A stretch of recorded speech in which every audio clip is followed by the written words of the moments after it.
అందుకే లోకంలో అన్నిటికన్నా కష్టసాధ్యమైన విషయం ఏమిటో తెలుసా అండి? మోక్షము అన్నమాట. చాలా తేలిగ్గా వాడేస్తాం కానీ ఏదో మోక్షం మోక్షం అని. మోక్షం అంత తేలికైన మాట ఏం కాదది. కానీ ఆ మోక్షమును కూడా ఎంతో తేలిగ్గా ఇవ్వడానికి ముందుకొచ్చిన వాడు ఎవరో తెలుసా అండి లోకంలో? పరమేశ్వరుడే. ఎందుకనంటే ఆయన దగ్గరికి వెళ్ళి ఒక మాట అడిగారు, అయ్యా మాకు మోక్షం కావాలి అంటే సులభమైన మార్గం ఏదైనా చెప్పండి, కలియుగంలో పుడుతున్నాం, మేము ఏం చేస్తే మాకు మోక్షం వస్తుందని అడిగారు. ఆయన అన్నాడు, ఒక పని చేయండి, దర్శనాదభ్రసదసి, చిదంబరం వెళ్ళి దర్శనం చేయండి, మోక్షం ఇస్తానన్నాడు. చిదంబరం వెళ్ళి దర్శనం చేస్తే మోక్షం వస్తే చిదంబరం వెళ్ళి దర్శనం చేసుకోవడం చాలా తేలిక కదండి. అక్కడే ఉంది ఇబ్బంది అంతా. ఎందుకో తెలుసా? చిదంబరం మీరు వెళ్ళారనుకోండి శివలింగ దర్శనానికి, ఓ పెద్ద తెర ఒకటి వేసి ఉంటుంది. తెర తీస్తారు, శివలింగ దర్శనం అవుతుంది, అందరూ సిద్ధంగా ఉండండి అంటారు. అందరూ గబగబా వేళ్ల మీద నిలబడి ఇలా తలలు ఎత్తి చూస్తూ ఉంటారు. ఓసారి ఆ తెర ఇలా తీస్తారు. తీసేటప్పటికి ఓ గోడ ఒకటి ఉంటుంది, అక్కడ గోడకి ఇలా మారేడు దళాల దండలు వేసి ఉంటాయి. ఒక్క 2 నిమిషాలున్న హారతి ఇలా చూపిస్తారు, చూపించి తెరేసేస్తారు. ఇందులో ఉన్న వాళ్ళందరూ వెళ్ళిపోయి కొత్త వాళ్ళు వస్తారంటారు. ఈ బయటకు వచ్చేవాడు అంటాడు, అరే నీకేమన్నా, అందరూ ఏమిటనుకుంటారంటే అక్కడ శివలింగం ఉందనుకుంటారు. అనుకుని గడుసువాడైతే అంటాడు, నేను చూశాను చిదంబరంలో, నీకేం కనపడిందంటే, అదేంటి నువ్వు చూడలేదా, శివలింగం ఉంది, నల్లటి శివలింగం అంటాడు. పచ్చి అబద్ధం. అలా నాకు కనపడలేదంటే బాగుండదని అలా చెప్పేస్తుంటారు కొంతమంది. చిదంబరంలో శివలింగం ఏమి ఉండదు అక్కడ. చిదంబరం నటరాజస్వామి బయటికి వస్తే అదే ఒక నిజాయితీపరుడు ఉంటాడు. ఆయన అంటాడు, అదేంటంటే నాకేం కనపడలేదు అంటాడు పాపం. అంటే నీ కర్మ, కనపడకపోవడం ఏంటి, నువ్వు ఆ వెలుతురు అవి అదే చూస్తూ ఉండిపోయావు, మా కిందే గోడ ఉంది, మారేడు దళాలు ఉన్నాయి కదా, గోడకు కదా కట్టారు. ఆ గోడకు కట్టారా, ఈ కుడి పక్క మూలుందా, అక్కడ ఉంది చూడలేదా, అయ్యో నేను ఆ మూల, మరి అందుకే గుళ్ళోకి వచ్చినప్పుడు జాగ్రత్తగా చూడాలంటాడు. అయ్యో అని వాడు తలగొట్టుకుంటూ పోతాడు. పోన్లేవా ఇంకో మాట్లాడదామంటే బస్ టైం అయిపోయింది అంటాడు. చెప్పిన వాడికి తెలుసు అక్కడ లేదని, విన్నవాడికి పాపం నేను చేసుకోలేకపోయానని అనుమానం. కోటేశ్వరరావు ఎప్పుడన్నా చిదంబరం వెళ్తే చెప్పండి, నేను వస్తాను, అప్పుడు శివలింగం చూడలేకపోయాను, మా మేనలుడికి కనపడింది అంటాడు. మీ మేనలుడికి కనపడట, అదో అబద్ధం. చిదంబరంలో దర్శనం అంటే ఏమిటో తెలుసా అంటే, అది ఆకాశలింగం. ఆకాశలింగం అంటే అన్నీ ఎందులో ఉన్నాయో దానికి ఆకాశం అని పేరు. ఇప్పుడు ఇది ఉందనుకోండి, దీన్ని మఠాకాశం అంటారు. అలాగే ఓ కొండ ఉందనుకోండి, దాన్ని ఘటాకాశం అంటారు. అందులో ఉన్న ఖాళీని ఘటాకాశం, మఠాకాశం, మఠాకాశం, అనంతాకాశం, ఇలా అన్నీ కలిపి ఆకాశంలోనే ఉంటాయి. అన్నీ ఎందులో ఉన్నాయో దానికి ఆకాశం అని పేరు. ఆకాశ్ అంటే అంతటా ప్రకాశించేటటువంటి ఈశ్వర స్వరూపం. అంతటా ప్రకాశించేదాన్ని ఎలా చూపిస్తారు? అందులో ఆకాశమే అక్కడ ఉందని గోడకి వేస్తారు మారేడు దళాలు. అంటే ఇక్కడ జ్ఞానంతో దర్శనం చేయాలి చిదంబరంలో. ఎంత చెప్తే మాత్రం అక్కడికి వెళ్ళి ఆ భావన నిలబడుతుంది? అలా దర్శనం చేసి నమస్కారం చెయ్యగలిగినటువంటి స్థితికి ఎదగగలిగిన వాడు ఎవడో ఒకడు ఉంటాడు తప్ప, మిగిలిన వాడికి ఆ తెర తీసి మారేడు దళాల దండలు చూపించి తెర వేస్తే అబ్బాయి ఏముందండి అని వచ్చేస్తాడు. వాడికి ఏం అర్థం అవ్వదు. అటు వెళ్ళిన వాళ్ళు అన్నారు, అయ్యో స్వామి నువ్వు అన్నావు కానీ ఏదో చిదంబరం అంటే పెడతాం కానీ మాకు ఆ తత్వం అంతా అర్థమవుతుందా, ఇంకొక మాట చెప్పండి అన్నారు. దర్శనాదభ్రసదసి జననాత్ కమలాలయే, తిరువారూరులో పుడితే మోక్షం ఇస్తానన్నాడు. చాలా సంతోషం స్వామి, కృతజ్ఞతలని కొంచెం బయటికి వెళ్ళిపోయారు. వెళ్ళిపోయిన తర్వాత వాడు అన్నాడు, నీ మొహం ఎట్సా పుట్టడం నీ చేతిలో ఉందా నా చేతిలో ఉందా? అమ్మ ఎక్కడ ఉంటే అక్కడ పడతావు, విమానంలో ఉంటే విమానంలో పడతావు, రైల్లో ఉంటే రైల్లో పడతావు, బస్సులో ఉంటే బస్సులో పడతావు, కాకినాడలో ఉంటే కాకినాడలో పడతావు, కాశీ వెడితే కాశీలో పడతావు. అమ్మప్పటికి కమలాలయంలో ఉండద్దు తిరువారూరులో? ప్రతి గర్భిణీ స్త్రీ తిరువారూరు వెళ్ళి కూర్చుంటుందా పురిటికి? ఎలా కుదురుతుంది? స్వామి మా చేతిలో ఉందా పుట్టడం, తిరువారూరులో పుడితే మోక్షం ఇస్తానంటే, అరే ఇది అడగడం మర్చిపోయినరా అని మళ్ళీ వెళ్ళి స్వామి ఇలా అన్నావు, తిరువారూరులో పుడితే మోక్షం ఇస్తానన్నావు, తిరువారూరులో పుట్టడం అంత తేలిక? ఇంకో మాట చెప్పు. ఆయన అన్నాడు, జననాత్ కమలాలయే కాశ్యాంతు మరణాన్ముక్తి. పూని ఒక వయసు వచ్చిన తర్వాత ఇంకా బాధ్యతలన్నీ అయిపోయాయి అని నువ్వు అనుకున్న తర్వాత కాశీ విడిపోయి ఉంటావా? కాశీలో ప్రాణం విడిచిపెట్టి మోక్షం ఇచ్చేస్తాను. నువ్వు ఏం చేయకపో వదిలే. నువ్వు కాశీ వెళ్ళి చచ్చిపోతే, కాశీలో చచ్చిపోతే, కాశీ వెళ్ళి చచ్చిపోతే అంటే నా ఉద్దేశం వెళ్ళి అక్కడ ఏదో రకంగా చచ్చిపోమని కాదు. అలా మళ్ళీ దాన్ని అన్వయాలు చేసేసుకోకండి. కాశీ వెళ్ళి ఉండిపోయి తనంత తాను శరీరం పడిపోయినప్పుడు అప్పుడు కూడా మోక్షం ఇస్తాను. ఇచ్చాడా? అలా ఇచ్చాడు. రామకృష్ణ పరమహంస ధ్యానంలో చూశారు. కొన్ని వేల మందికి, లక్షల మందికి, పురుగులకి, కీటకాలకి, క్రిములకు కూడా ఆయన మోక్షం ఇస్తుండగా ఆయన దర్శనం చేశారు.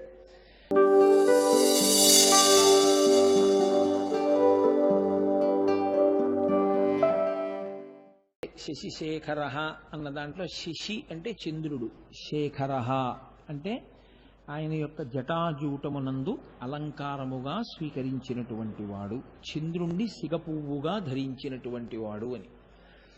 చంద్రుడికి శశిహి అని పేరు రావడానికి ఒక కారణం ఉంది. ఆయనలో మత్స ఒకటి ఉంటుంది. ఆ మత్స చూడ్డానికి ఒక కుందేలులా ఉంటుంది.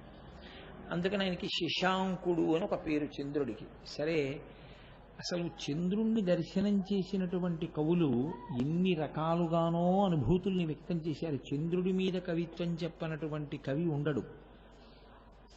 మిగిలినటువంటి వర్ణనలు ఒక ఎత్తు, శ్రీనాథ మహాకవి చాలా ఆశ్చర్యకరమైనటువంటి ఆలోచన ధోరణి చేశాడు చంద్రుడి గురించి. కాశీఖండంలో చాలా చిత్రమైన మాట అంటాడు. చంద్రుడి మీద మత్స ఎందుకు వచ్చింది అంటే, ఆయన పుట్టినప్పుడు పాలసముద్రంలోంచి కదా పుట్టాడు. మందర పర్వతాన్ని మధిస్తే, పాలసముద్రంలో పెట్టి మధిస్తే అందులోంచి వరుసగా పుట్టిన వాటిల్లో చంద్రుడు కూడా వచ్చాడు.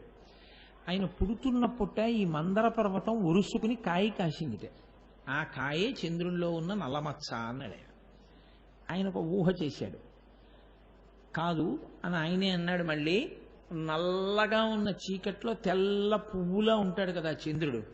నల్లటి చీకటికి కోపం వచ్చింది. అంతా మేముంటే మధ్యలో తెల్లగా వెన్నముద్దల ఇదొక్కటి ఈయనేమిటని వచ్చి చటుక్కును కొరికేసేట. కొరికేస్తే ఆ కొరికేసిన భాగం మళ్ళీ చీకటిగానే ఉంటుందిగా, మరి తెల్ల ముక్క లేనప్పుడు అక్కడ. అందుకని నల్లగా ఓ ముక్క పడిందిట. అదే ఆ మచ్చ అన్నాడు. కాదు, ఆయన మూడవ ఆలోచన చేస్తూ అన్నాడు. ఆయనకి 27 మంది భార్యల్లోనూ రోహిణి అంటే చాలా ప్రీతి.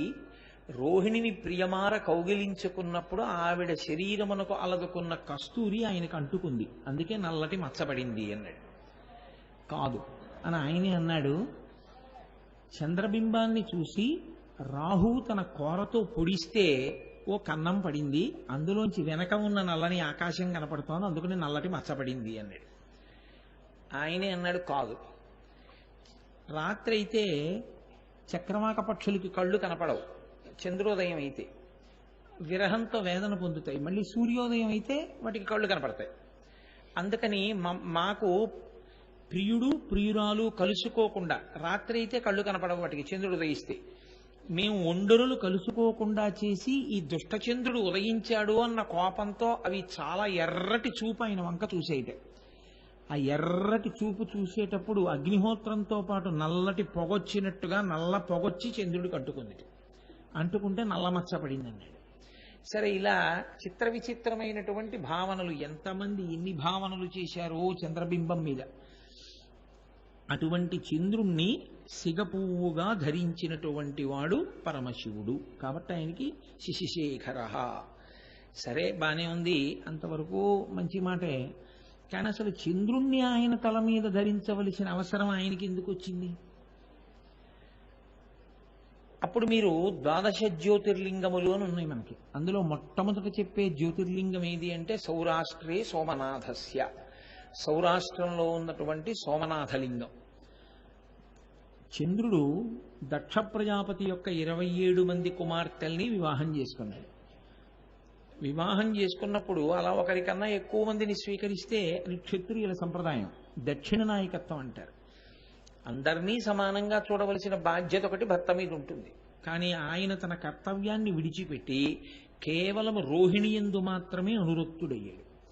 మరి మిగిలిన వాళ్ళు ఎవరికి చెప్పుకుంటారు? తండ్రి గారికి చెప్పుకున్నారు, నాన్నగారు మా అక్క చెల్లెళ్లలో ఒక రోహిణితోటే మా వారు ఉంటున్నారు, మిగిలిన వాళ్ళని ప్రేమతో ఆదరించట్లేదని. దక్ష ప్రజాపతి వచ్చి మందలించాడు అల్లుణ్ణి, తప్పయ్యా అలా ఉండకూడదు, 27 మందితోనూ సమానంగా ఉండు. తప్పకుండా మామయ్య గారు అన్నాడు. ఆయన వెళ్ళిపోయాడు. మళ్ళీ ఈయన రోహిణితోటే ఉంటున్నాడు. మళ్ళీ వెళ్ళి చెప్పారు దక్ష ప్రజాపతి. ఆయనకి ఆగ్రహం కలిగింది. నా మాట కాదంటావా అని. యుక్తాయుక్త విచక్షణ కోల్పోతే ఏమవుతుందండి, అల్లుడిని శపిస్తే ఏమవుతుందని కూడా చూడకుండా ఆయన అల్లుడికి శాపవాక్కిచ్చాడు. నీవు క్షయవ్యాధిని పొందుతావు, పొంది ఆ క్షయవ్యాధి వలన నశించిపోతాం. ఇప్పుడు ఆయన బ్రహ్మగారి దగ్గరికి వెళ్ళి ఏడిచాడు. మా మామగారు ప్రజాపతి మహానుభావుడు, నా మీద ఇలా శాపవాక్కు విడిచిపెట్టాడు, ఏం చేయమంటావని అడిగాడు. అడిగితే ఆయన అన్నాడు, లోకంలో మృత్యువు రాకుండా చూడగలిగినటువంటి శక్తి ఉన్నవాడు పరమేశ్వరుడు ఒక్కడే. అందుకే ఇప్పటికీ మీరు చూశారో లేదో, ఉజ్జయిన్ క్షేత్రంలో మహాకాళలింగము అని ఉంటుంది. దానికి ప్రతిరోజు శవభస్మాభిషేకము అని చేస్తారు. తెల్లవారుజామున అప్పుడే కాల్చినటువంటి శవం తాలూకా భస్మని కాపాలికులు తీసుకొస్తారు. తీసుకొస్తే మేమందరం కలిసి వెళ్ళాం, అప్పుడు చూసాం చాలామంది. దాన్ని ఒక పల్చటి బట్టలో కట్టి పరమశివలింగం మీద ఆ మూట కొడుతూ అభిషేకం చేస్తారు శవభస్మతో. ఆ అభిషేకాన్ని ఎవరు చూస్తారో వాళ్ళకి అపమృత్యు దోషం పోతుంది. అంటే అకాలంగా పడిపోయేటట్టు చేయగలిగినటువంటి మృత్యుదోషం ఏదైనా వస్తే అది పోతుంది ఉజ్జయిన్లో కానీ ఆ శవభస్మాభిషేకం చూస్తే. కాబట్టి ఆయన కాలకాలుడు, ఆయన మృత్యువుకి మృత్యువు. కాబట్టి ఆయనని నమ్ముకున్న వాళ్ళకి, ఆయన అనుగ్రహం పొందిన వాడికి అపమృత్యువు గ్రసించడు. అందుకని నువ్వు వెళ్ళి పరమశివుడు యొక్క అనుగ్రహాన్ని పొందు అన్నాడు. ఇప్పుడు ఆయన ప్రభాస తీర్థానికి వచ్చి సౌరాష్ట్రంలో అక్కడ ఒక కుండాన్ని ఏర్పాటు చేసి అందులో శివలింగాన్ని ఆవాహన చేసి ఆయన కొన్ని కోట్ల పర్యాయములు పరమశివ మంత్రాన్ని జపం చేశాడు.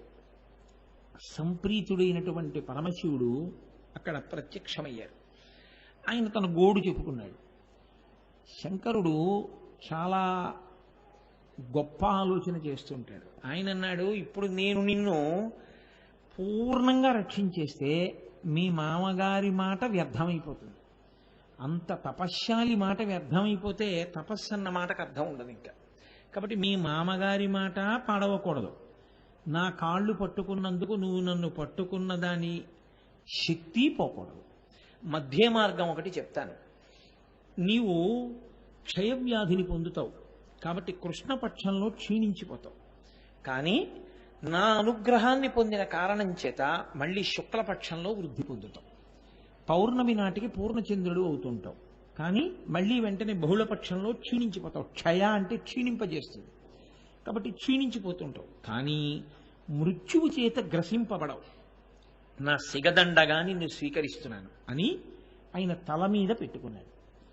అలా జ్ఞాపకం పెట్టుకోండి. కాబట్టి ఆయన చంద్రుడి యొక్క అపమృత్యు దోషాన్ని నివారించి చంద్రుడికి బుద్ధిగా ఉండవలసినటువంటి అవసరాన్ని చెప్పి ఆయన మామగారైనటువంటి దక్ష ప్రజాపతి యొక్క మాట భంగమైపోకుండా ఆయన గౌరవాన్ని కాపాడి చంద్రుణ్ణి తీసి తల మీద పెట్టుకున్నాడు. ఆయన అడిగింది మృత్యువు చేత గ్రసింపబడకుండా ఉండాలని. కానీ పరమశివుడు ఎంత పెద్ద స్థానం ఇచ్చాడంటే నిన్ను నా నెత్తి మీద పెట్టుకుంటానన్నాడు. పెట్టుకుని సిగదండగా స్వీకరించాడు. అది ఒకటి. రెండవ కారణం ఒకటి ఉంది. పరమశివుడు ఎందుకు చంద్రరేఖని ధరిస్తాడు అన్నదానికి. ఆయన పార్వతీదేవి ఒకానొకప్పుడు దాక్షాయిణి అన్న పేరుతో ఉన్నప్పుడు దక్ష ప్రజాపతి చేసినటువంటి ఉద్ధతితో కూడిన కార్యం పట్ల వ్యగ్రత కలిగినటువంటి మనస్సు పొందినదై శరీరాన్ని విడిచిపెట్టింది. విడిచిపెడితే పరమేశ్వరుడు తన జటాజూటంలోంచి ఒక జట తీసి అక్కడ ఉన్నటువంటి అరుగు కేసి కొట్టాడు. ఆ వ్యగ్రతతో కొట్టడం వల్ల అందులోంచి వీరభద్రుడు ఉదయించాడు.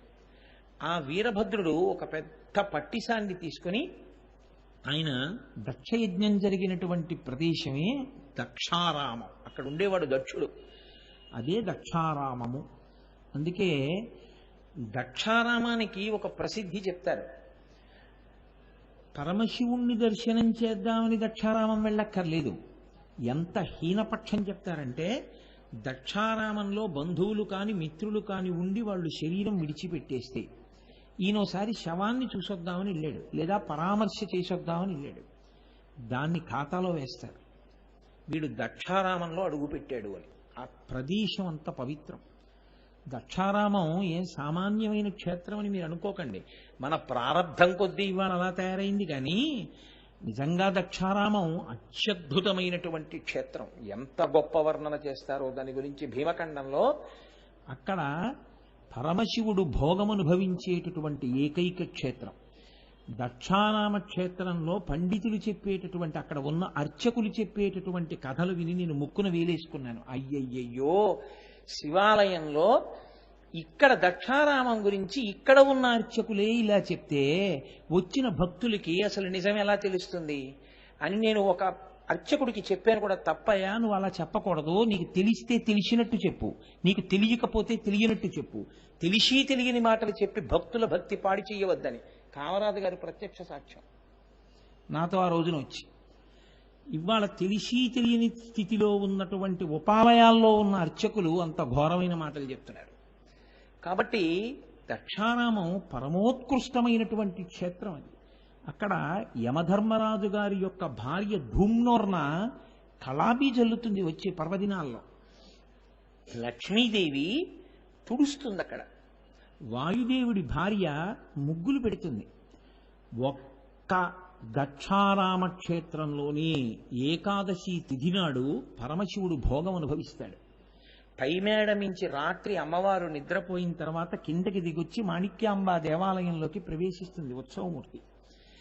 అంటే సానివాడ ప్రవేశము అంటారు దాన్ని. అంటే అంత భోగం అనుభవిస్తాడు శివుడు. అందుకే భోగం కావాలన్నా ఐశ్వర్యం కావాలన్నా దక్షారామం తప్పకుండా వెళ్ళండి అంటారు. అంత గొప్ప క్షేత్రం దక్షారామం. అటువంటి దక్షారామ క్షేత్రం మనకి కాకినాడ పట్టణానికి కూతవేటు దూరంలో ఉండడం, మనం దాన్ని ఎక్కువ మార్లు దర్శనం చేసుకునేటటువంటి భాగ్యం మనకి కలిగి ఉండడం, నిజంగా అది మనకి పరమేశ్వరుడు ఇచ్చినటువంటి గొప్ప అదృష్టం. అయితే నేను మీతో ఒక మాట అన్నాను, ఇవాళ అక్కడ కొంతమంది దాని గురించి పొరపాటుగా చెప్తున్నారు అని. అందరూ అని మీరు అనుకోకండి, కొంతమంది నిబద్ధత కలిగిన మహాపురుషులు ఉన్నారు. ఎందుకంటే నేను వేరొక పర్యాయం అక్కడ ఉపన్యాసాలకు వెళ్ళినప్పుడు చూశాను, ఎంతో నిబద్ధత కలిగిన వారు, చక్కగా పూజ చేసేవారు, చక్కగా విషయాన్ని వివరించగలిగిన వారు కూడా ఉన్నారు. కానీ ఏ ఒక్కరు క్షేత్రంలోకి వెళ్ళిన తర్వాత తప్పుగా అక్కడ విషయాల్ని చెప్పినా భక్తులు అవే నిజం అనుకుంటారు. అది ప్రమాదంతో కూడుకున్నటువంటి విషయం. సరే, నేను మీతో ఎందుకు ప్రస్తావన చేయవలసి వచ్చింది ఈ విషయాన్ని అంటే, శంకరుడు దక్షారామ క్షేత్రంలోకి వీరభద్రుణ్ణి పంపించాడు. అక్కడే దక్ష ప్రజాపతి ఉండేవాడు, అక్కడే చేశాడు యజ్ఞాన్ని, అక్కడే దాక్షాయిణి శరీరాన్ని విడిచిపెట్టింది. కాబట్టి ఆ వీరభద్రుడు చాలా ఉగ్రతతో అక్కడికి వెళ్ళి తాండవం చేస్తూ ఆయన అందరినీ నిగ్రహించినప్పుడు చంద్రుడు అక్కడికి వచ్చి కూర్చుని ఉన్నాడు. కానీ ఈయన వీరావేశంతో చంద్రుణ్ణి కింద పడేసి ఆయన శరీరాన్నంతటినీ తొక్కేశాడు. తొక్కేస్తే ఆయన పరమశివుడికి మొరపెట్టుకున్నాడు, ఈశ్వరా, నేనేమీ తప్పు చేయలేదు, నేను ఒక్క మాట అనలేదు, కానీ నన్ను కింద పడేసి ఇలా తొక్కేశావు అన్నాడు. అంటే శంకరుడు అన్నాడు, ఓ నీకంత ఇబ్బంది కలిగింది కదూ అని వెంటనే పైకెత్తి తన తల మీద పెట్టుకున్నాడు. ఆనాటి నుంచి చంద్రుడు శంకరుడు యొక్క తల మీద ఉండడం ప్రారంభించాడు. అప్పటి నుంచి ఆయన కిందకి దింపలేదు. ఇంకా మీరు చూడండి, నెత్తి మీద పెట్టుకున్నాడండి అంటారు. నెత్తి మీద పెట్టుకున్నాడండి అన్న మాటకి అర్థం ఏమిటంటే అంత ప్రేమ చూపించేటటువంటి వాడు అని దానికి అర్థం. ఆయన వలన అంత క్రోధంలో చంద్రుణ్ణి అక్కడికి వచ్చినందుకు ఆయన తొక్కాడు. నిజానికి అది కూడా అపరాధమే, అలాంటి యాగానికి రావడం. కాబట్టి తొక్కినందుకు నన్ను తొక్కేశావయ్యా అన్నాడని మళ్ళీ నెత్తి మీద పెట్టుకున్నాడు. అది ఒక కారణం. ఇవి మీరు పక్కన పెడితే అసలు ఆయన చంద్రశేఖరుడు అవడానికి రెండు చాలా గొప్ప కారణాలు ఉన్నాయి. ఇవి చంద్రశేఖరుడు ఎందుకయ్యాడు అన్నది మీరు ముందు తెలుసుకుని దాని వెనక ఉన్న తాత్విక విచారణగా ఈ మిగిలిన రెండు కారణములను అనుసంధానం చేసుకోవాలి. ఎప్పుడైనా చంద్రశేఖర అన్నప్పుడు ఆ చంద్రవంక చూసినప్పుడు మీరు జ్ఞాపకం పెట్టుకోవలసిన విషయాలు అప్పుడు వస్తాయి, మిగిలిన రెండు. అయితే మీరు ఒకటి గుర్తుపెట్టుకోవాలి, ఈ చంద్రరేఖ కేవలం పరమశివుడి కిరీటం మీదే కాదు, అమ్మవారి కిరీటం మీద ఉంటుంది, వినాయకుడి కిరీటం మీద కూడా ఉంటుంది. అందుకే ఆయనకి కూడా చంద్రధరుడు అని ఒక పేరు. మీరు చూడండి, పరమశివుడు చంద్రుణ్ణి తల మీద పెట్టుకున్నాడు. చంద్రుడు ఎటువంటి వాడు? ఇప్పుడు తల మీద పెట్టుకోవాలంటే పూజనీయమైన వస్తువు అయితే కదండి తల మీద పెట్టుకుంటాం. ఏది పడితే అది తల మీద పెట్టుకోం. ఎందుకు పెట్టుకోం? తల జ్ఞానేంద్రియములన్నిటి యొక్క సంఘాతము దీని ఎందు ఎక్కువ ఉంటాయి. కళ్ళనగా, ముక్కనగా, చెవులనగా, నాలుకనగా, సున్నితమైన చర్మభాగం అనగా బుద్ధి ప్రచోదనం చేసేటటువంటి మెదడనగా ఇవన్నీ తలలోనే ఉంటాయి.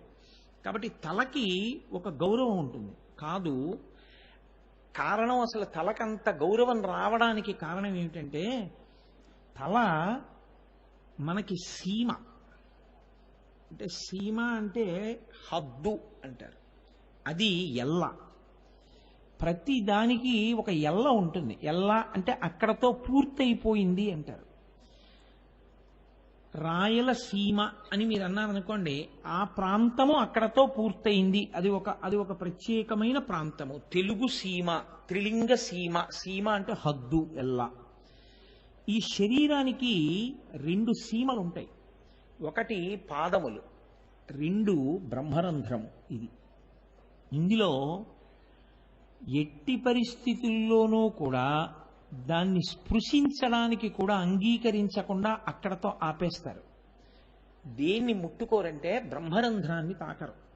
అందుకే తల దువ్వుకున్నా కూడా ఎక్కడి వరకు దూకుంటారంటే పాపట అంటారు. పాపట అంటే కేశపాశమును 2గా విడతీయుట. యథార్థమునకు అది పురుషుడికి లేదు. పురుషుడు పాపట తీయడం అన్నది ఉండదు శాస్త్రంలో. ఎందుకు ఉండదు అంటే ఒక్కటే కారణం, పురుషుడు శిఖతో ఉండాలి అని, పిలక పెట్టుకుని ఉంటాడు అని. కాబట్టి ఆయన పాపట అవసరం ఆయనకి ఏముంటుంది? ఉండదు. ఉంది అంటే ఆయన జుట్టు పెరిగిపోయింది అని గుర్తు. దాన్ని సరే విచారణ చేయవద్దు, వదిలిపెట్టేయండి. కాబట్టి స్త్రీకి మాత్రమే పాపట. కేశపాశములు మధ్యలో గాడి చేసి 2గా విడతీస్తారు కాబట్టి పాపట అని పేరు. 2గా విడతీస్తుంది కాబట్టి. గోదావరి నది మధ్యలోకి వచ్చి నిలబడి గోదావరిని 2గా ప్రవాహాన్ని చీవిస్తుంది కాబట్టి ఆ కొండకి పాపట కొండ అని పేరు. కాశీఖండంలో పాపట కొండలు అంటారు వాటిని. పాపట కొండలు పాపిడి కొండలయ్యి, ప్రారబ్ధవశాత్తు పాపి కొండలయ్యి.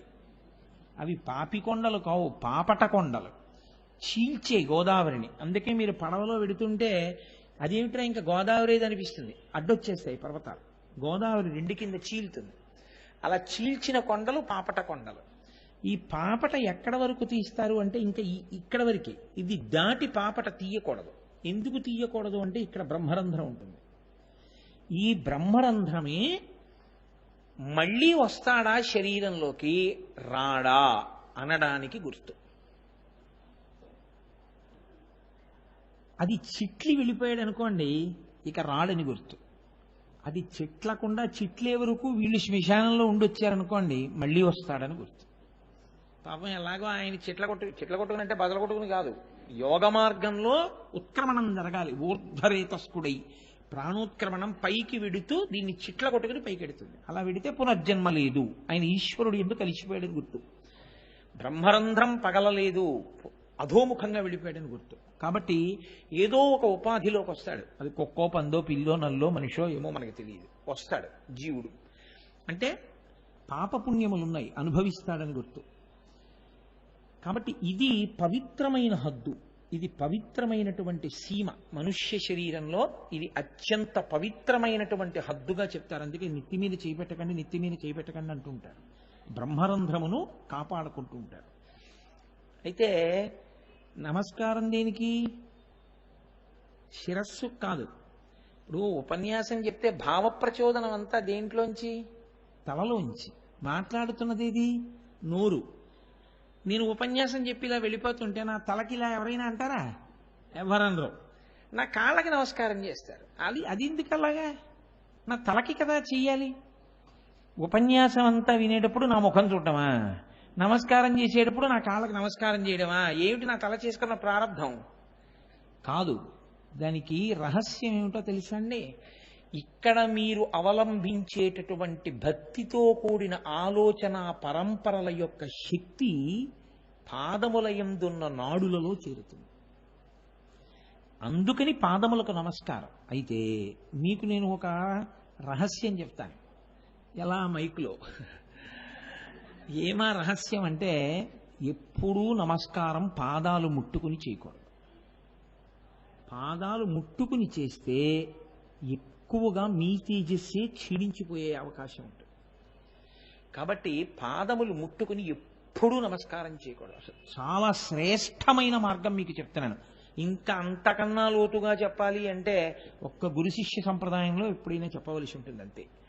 కాబట్టి పాదములను స్పృశించి నమస్కారం చేయకూడదు, పాదములకు దూరంగా ఉండి నమస్కారం చేయాలి.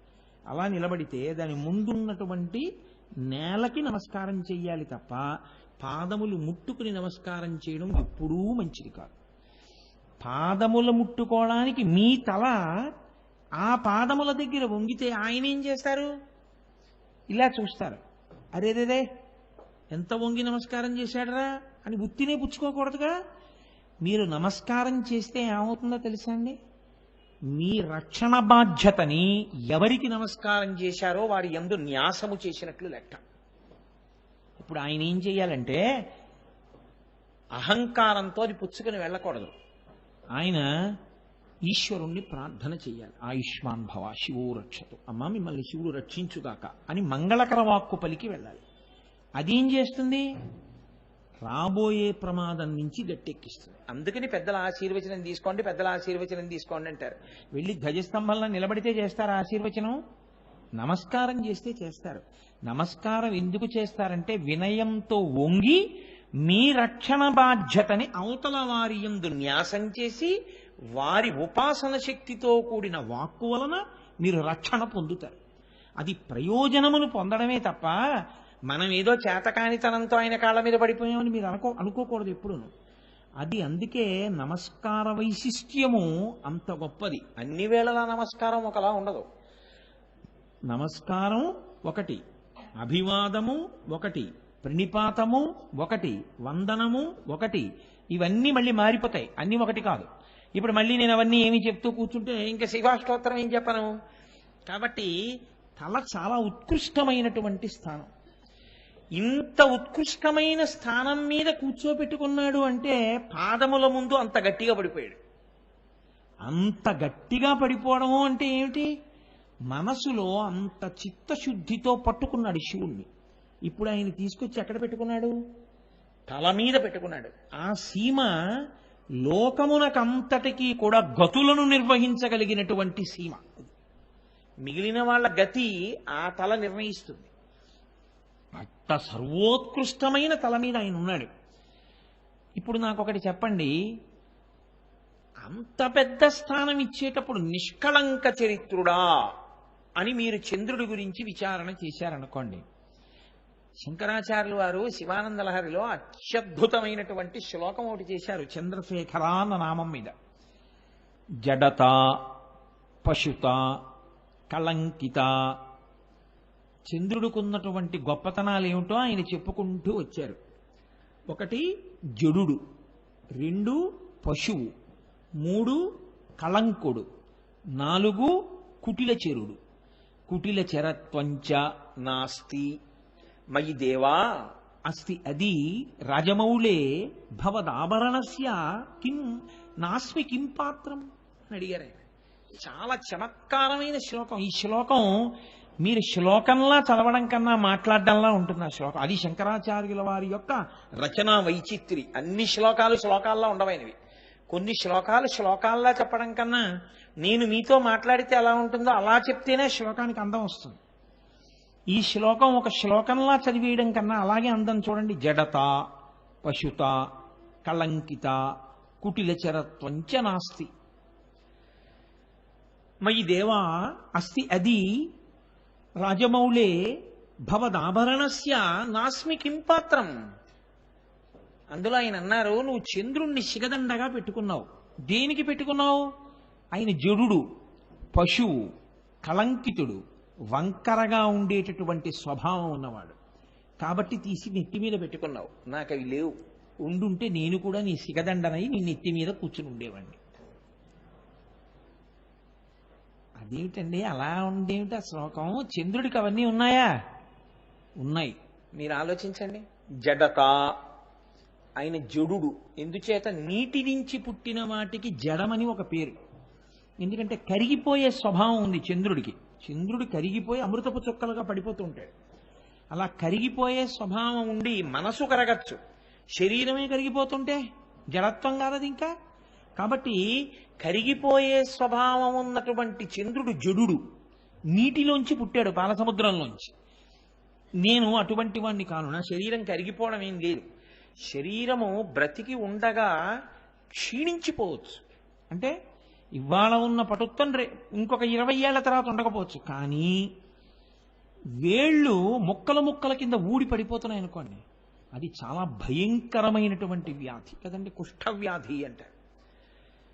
అందుకని ఊడి ఊడి పడిపోకూడదు. ఊడి ఊడి పడిపోతే జడమైపోయిందంటే, స్పర్శ లేకుండా పోతే జడమైపోతూ ఉంటుంది, ముక్కల కింద ఊడి పడిపోతూ ఉంటుంది. కాబట్టి జడత, చంద్రుడు అలా కరిగిపోతుంటాడు. పశుత, నువ్వు మనిషివా పశువా అంటారు. పశువుకి వావి వరస ఉండవు. అంతకన్నా నేను ఇంక చెప్పక్కర్లేదు ఉపన్యాసంలో. చంద్రుడు కూడా లోకంలో ఎవ్వరూ చెయ్యరాని, చెయ్యకూడని, నోటితో ఉచ్చరించడానికి కూడా అయోగ్యమైనటువంటి భయంకరాతి భయంకరమైన పాపాన్ని చేశాడు. తారాచంద్రోపాఖ్యానం మీకు అందరికీ తెలుసు. కాబట్టి ఆయన గురుపత్ని సమాగమం చేసినవాడు. పశుత, కళంకిత, మత్స ఉన్నవాడు, ఎప్పుడూ మత్స కనపడుతుంటుంది. కుటిల చరత్వంచ, ఎప్పుడూ ఓలా ఉండడం, వంకరగా ఉంటాడు. మీరు చంద్రరేఖను చూడండి, అష్టమినాటి చంద్రరేఖలు అవి వంకరగా ఉంటాయి. వంకర టింకర స్వభావం ఉన్నవాడు. ఈ 4 ఉన్నాయి కాబట్టి నెత్తి మీద పెట్టుకున్నాడు.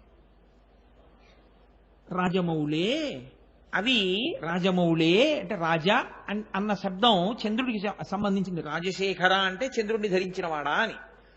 అవి నాకు కూడా ఉంటే భవదాభరణస్య, మీకు నేను ఆభరణంగా అవడానికి నాస్మికిం పాత్రం, నాకు పాత్రత ఎందుకు ఉండుండేది కాదు. నాకు కూడా 4 ఉంటే నాకు ఉండుండేది అవకాశం. అయితే చేస్తానంటారా? ఒక్కనాటికి చెయ్యను.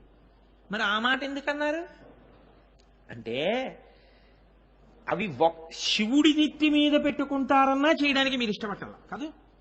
అవి చేస్తే శివుడిని పెట్టుకుంటాడో పెట్టుకోడో దేవుడు ఎరుగు. ఒక్కనాటికి చేయను ఆ పనులు. జడత, అలా నేను ఉండను. పశుత, పశువుగానే బతకను. కళంకిత, కళంకంతో ఉండను. కుటిల చరత్వంచ, వంకరగా నేను ఉండను. అలా ఉంటే శివుడు పెట్టుకున్నాడు ఆ నెత్తి మీద. ఏమో అందుకు పెట్టుకుంటే పెట్టుకో, చంద్రుడు నోడిని పెట్టుకోమన్నాడు, మాకు అక్కర్లేదు. శివుడి నెత్తి మీద స్థానం ఇస్తానన్నా ఈ 4 చేయడానికి ఎవరూ ఒప్పుకోలేదు కదా. అంటే అది ఎంత ఘోరాపరాధాలవి. లోకంలో కొంచెం బాగా అపరాధం చేసిన వాడు అన్నారనుకోండి, ఆయనతో ఎక్కువగా సంఘం పెట్టుకోవడానికి ఎవరు ఇష్టపడరు. ఒకవేళ తప్పక ఏదో సంఘం పెట్టుకున్నారనుకోండి, మీకు తప్పనిసరి అయి కొంత అనుబంధం ఏదో పెట్టుకోవలసి వచ్చిందనుకోండి, రహస్యంగా పెట్టుకుంటారు. అది ప్రకటనం చేయరు, అందరికీ తెలియనివ్వరు. ఫలానా ఆయనకి వీళ్ళకి అనుబంధం ఉంది అన్న విషయాన్ని తెలియనివ్వరు లోకానికి. అలా తెలిసిందనుకోండి వీళ్ళ మర్యాద పోతుంది, అందుకని తెలియనివ్వరు. కానీ శివుడు ఏం చేశాడు? తెలియకుండా ఏ లాల్చీలోనో, వీప్ మీదో, లేకపోతే ఉత్తరీయంలోనో, లేకపోతే ఏ మోకాల కిందో పెట్టుకున్నాడు అనుకోండి, ఎవరికి తెలియదు. చంద్రుడు ఉన్నాడండి అంటారు మీరు. డుంఠి వినాయకుడి కంఠం మీద చంద్రరేఖ ఉంది. కాశీ వెళ్ళి చూడండి, మీరు కనపడుతుందేమో. చాలా కష్టం. డుంఠి వినాయకుడు అంటేనే అది కాశీలో. డుంఠి వినాయకుడు అంటే కంఠం మీద చంద్రరేఖ ఉన్నవాడు, అన్ని ముఖాల్లాగా తొండం అటువైపు కాకుండా ఇటువైపుకి తిరిగి ఉన్నవాడు. ఆయన డుంఠి వినాయకుడు. కానీ కంఠం మీద చంద్రరేఖ కనపడుతుందా? కనపడదు. ఎందుకంటే ఏనుగు కంఠం కదా, ఇలా కలిసిపోయి ఉంటుంది. ఎంతో జాగ్రత్తగా దగ్గరకి వెళ్ళి నీరాజనపు వెలుతురులో చూసిన వాళ్ళకి మాత్రమే ఆ చంద్రవంక కనపడుతుంది. కాబట్టి ఆయన డుంఠి వినాయకుడు. శ్రీనాథుడు కవిత్వం చేస్తూ పౌర్ణమి నాటి చంద్రుడు కాశీపట్టణం మీద వెడుతుంటే ఆ కాంతులు డుంఠి వినాయకుడి కంఠం మీద ఉన్న చంద్రుడి మీద పడ్డాయి అన్నట్టు. కాబట్టి అలా కనపడకుండా ఎక్కడో పెట్టుకున్నాడు అనుకోండి, ఏమో శివుడికి ఆయనతో సంబంధం ఉందో లేదో ఎవరికి తెలియదు. అంటే అలాంటి వాడితో సంబంధం పెట్టుకోవడానికి ఇష్టపడక అందరిలాగే దూరంగా పెట్టడానికి సిద్ధమై ఉండేటటువంటి వాళ్ళల్లో శివుడు కూడా ఒకడు. ఎంత పతనమైపోయినటువంటి వాడైనా, ఎంత పాడైపోయిన వాడైనా, ఎన్ని మచ్చలున్నవాడైనా, ఎంత చెయ్యరాని అపరాధం చేసిన వాడైనా, ఆయన జపం చేసి ఆయన పాదముల మీద పడిపోతే అందరికీ తెలిసేటట్టు నెత్తిన పెట్టుకున్నాడు. ఇది ఆయన ఔదార్యం. నువ్వు అంత తప్పులు చెయ్యమని కాదు, నువ్వెందుకు ఆయన కాళ్ళ మీద పడడానికి సంశయిస్తున్నావు? పతితపావనుడంటే పరమశివుడే. ఆయన కన్నా పతితపావనుడెవరు లోకంలో? ఇంకా మహానుభావుడు. ఇంత దోషం చేసిన చంద్రుణ్ణే నెత్తి మీద పెట్టుకుంటే దేనికి బెంగ పెట్టుకుంటున్నావు? ఏ తప్పు నువ్వు చేయకూడదో అవి నువ్వు చేసి ఉంటే శంకరుడి పాదాల మీద పడిపో చిత్తశుద్ధితో. త్రికరణ శుద్ధిగా ఆయన ముందు పడిపోయి క్షమార్పణ అడుగు. నెత్తి మీద పెట్టుకున్నాడు చంద్రుణ్ణి, నిన్ను కూడా పెట్టుకుంటాడు. ఏం బెంగ పెట్టుకోక్కర్లేదు. కానీ చెయ్యడం పడిపోవడం చేస్తే మాత్రం ఎక్కడ ఉంచాలో అక్కడ ఉంచుతాడు. ఇదే చిట్ట చివరిసారి నాకు బుద్ధి వచ్చిందని పడిపోతే మాత్రం నెత్తి మీద పెట్టుకోవడానికి ఆయన సిద్ధంగా ఉన్నాడు. రామచంద్రమూర్తి చూడండి, రామాయణంలో యుద్ధకాండలో ప్రతిజ్ఞ చేస్తారు. సకృదేవ ప్రపన్నాయ తవాస్మీతి యాచతే అభయం సర్వభూతేభ్యో దదాంయే తద్వ్రతం మమ అంటారు. ఎవరైనా సరే నా దగ్గరికి వచ్చి రామా నేను నీవాడను అంటే చాలు, నేను వాడిని రక్షిస్తానంటారు. శంకరుడు ఇంకా ముందుకు వెళ్ళినవాడు. ఆయన అన్నాడు, ఎన్ని పాపములు చేసిన వాడైనా సరే నా దగ్గర పడిపోతే చాలు, నాకు నమస్కారం అని ఇలా భూమి మీద పడిపోతే చాలు, వాడిని ఎత్తి తల మీద పెట్టుకుంటానన్నాడు. ఇది ఈ చంద్రశేఖర అన్న నామం పరమశివుని యొక్క ఔదార్యాన్ని, ఆయన ఇవ్వలేనిది లేదు లోకంలో. అందుకే లోకంలో అన్నిటికన్నా కష్టసాధ్యమైన విషయం ఏమిటో తెలుసా అండి? మోక్షము అన్నమాట. చాలా తేలిగ్గా వాడేస్తాం కానీ ఏదో మోక్షం అని. మోక్షం అంత తేలికైన మాట ఏం కాదది. కానీ ఆ మోక్షమును కూడా ఎంతో తేలిగ్గా ఇవ్వడానికి ముందుకొచ్చిన వాడు ఎవరో తెలుసా అండి లోకంలో? పరమేశ్వరుడే. ఎందుకనంటే ఆయన దగ్గరికి వెళ్ళి ఒక మాట అడిగారు, అయ్యా మాకు మోక్షం కావాలి అంటే సులభమైన మార్గం ఏదైనా చెప్పండి, కలియుగంలో పుడుతున్నాం, మేము ఏం చేస్తే మాకు మోక్షం వస్తుందని అడిగారు. ఆయన అన్నాడు, ఒక పని చేయండి, దర్శనాదభ్రసదసి, చిదంబరం వెళ్ళి దర్శనం చేయండి, మోక్షం ఇస్తానన్నాడు. చిదంబరం వెళ్ళి దర్శనం చేస్తే మోక్షం వస్తే చిదంబరం వెళ్ళి దర్శనం చేసుకోవడం చాలా తేలిక కదండి. అక్కడే ఉంది ఇబ్బంది అంతా. ఎందుకో తెలుసా? చిదంబరం మీరు వెళ్ళారనుకోండి శివలింగ దర్శనానికి, ఓ పెద్ద తెర వేసి ఉంటుంది. తెర తీస్తారు, శివలింగ దర్శనం అవుతుంది, అందరూ సిద్ధంగా ఉండండి అంటారు. అందరూ గబగబా వేళ్ల మీద నిలబడి ఇలా తలలు ఎత్తి చూస్తూ ఉంటారు. ఓసారి ఆ తెర ఇలా తీస్తారు. తీసేటప్పటికి ఓ గోడ ఒకటి ఉంటుంది, అక్కడ గోడకి ఇలా మారేడు దళాల దండలు వేసి ఉంటాయి. ఒక్క 2 నిమిషాలున్న హారతి ఇలా చూపిస్తారు, చూపించి కరేసేస్తారు. ఇందులో ఉన్న వాళ్ళందరూ వెళ్ళిపోయి కొత్త వాళ్ళు వస్తారంటారు. ఈ బయటకు వచ్చేవాడు అంటాడు, అరే నీకేమన్నా, అందరూ ఏమిటనుకుంటారంటే అక్కడ శివలింగం ఉందనుకుంటారు అనుకుని, గడుసువాడైతే అంటాడు, నేను చూశాను చిదంబరంలో, నీకేం కనపడిందంటే, అదేంటి నువ్వు చూడలేదా, శివలింగం ఉంది, నల్లటి శివలింగం అంటాడు. పచ్చి అబద్ధం. అలా నాకు కనపడలేదంటే బాగుండదని అలా చెప్పేస్తుంటారు కొంతమంది. చిదంబరంలో శివలింగం ఏమి ఉండదు అక్కడ. చిదంబరం నటరాజస్వామి బయటికి వస్తే అదే ఒక నిజాయితీపరుడు ఉంటాడు. ఆయన అంటాడు, అదేంటంటే నాకేం కనపడలేదు అంటాడు. పాపం అంటే నీ కర్మ, కనపడకపోవడం ఏంటి, నువ్వు ఆ వెలుతురు అవి అదే చూస్తూ ఉండిపోయావు, మా కిందే గోడ ఉంది, మారేడు దళాలు ఉన్నాయి కదా, గోడకు కదా కట్టారంటే, ఆ గోడకు కట్టారా, ఈ కుడి పక్క మూలుందా, అక్కడ ఉంది చూడలేదా, అయ్యో నేను ఆ మూల, మరి అందుకే గుళ్ళోకి వచ్చినప్పుడు జాగ్రత్తగా చూడాలంటాడు. అయ్యో అని వాడు తలగొట్టుకుంటూ పోతాడు. పోన్లేవా ఇంకో మాట్లాడదామంటే బస్ టైం అయిపోయింది అంటాడు. చెప్పిన వాడికి తెలుసు అక్కడ లేదని, విన్నవాడికి పాపం నేను చేసుకోలేకపోయానని అనుమానం. కోటేశ్వరారు ఎప్పుడన్నా చిదంబరం వెళ్తే చెప్పండి, నేను వస్తాను, అప్పుడు శివలింగం చూడలేకపోయాను, మా మేనలుడికి కనపడింది అంటాడు. మీ మేనలుడికి కనపడట అదో అబద్ధం. చిదంబరంలో దర్శనం అంటే ఏమిటో తెలుసా అంటే, అది ఆకాశలింగం. ఆకాశలింగం అంటే అన్నీ ఎందులో ఉన్నాయో దానికి ఆకాశం అని పేరు. ఇప్పుడు ఇది ఉందనుకోండి, దీన్ని మఠాకాశం అంటారు. అలాగే ఓ కొండ ఉందనుకోండి, దాన్ని ఘటాకాశం అంటారు. అందులో ఉన్న ఖాళీ ఘటాకాశం, మఠాకాశం, మఠాకాశం, అనంతాకాశం, ఇలా అన్నీ కలిపి ఆకాశంలోనే ఉంటాయి.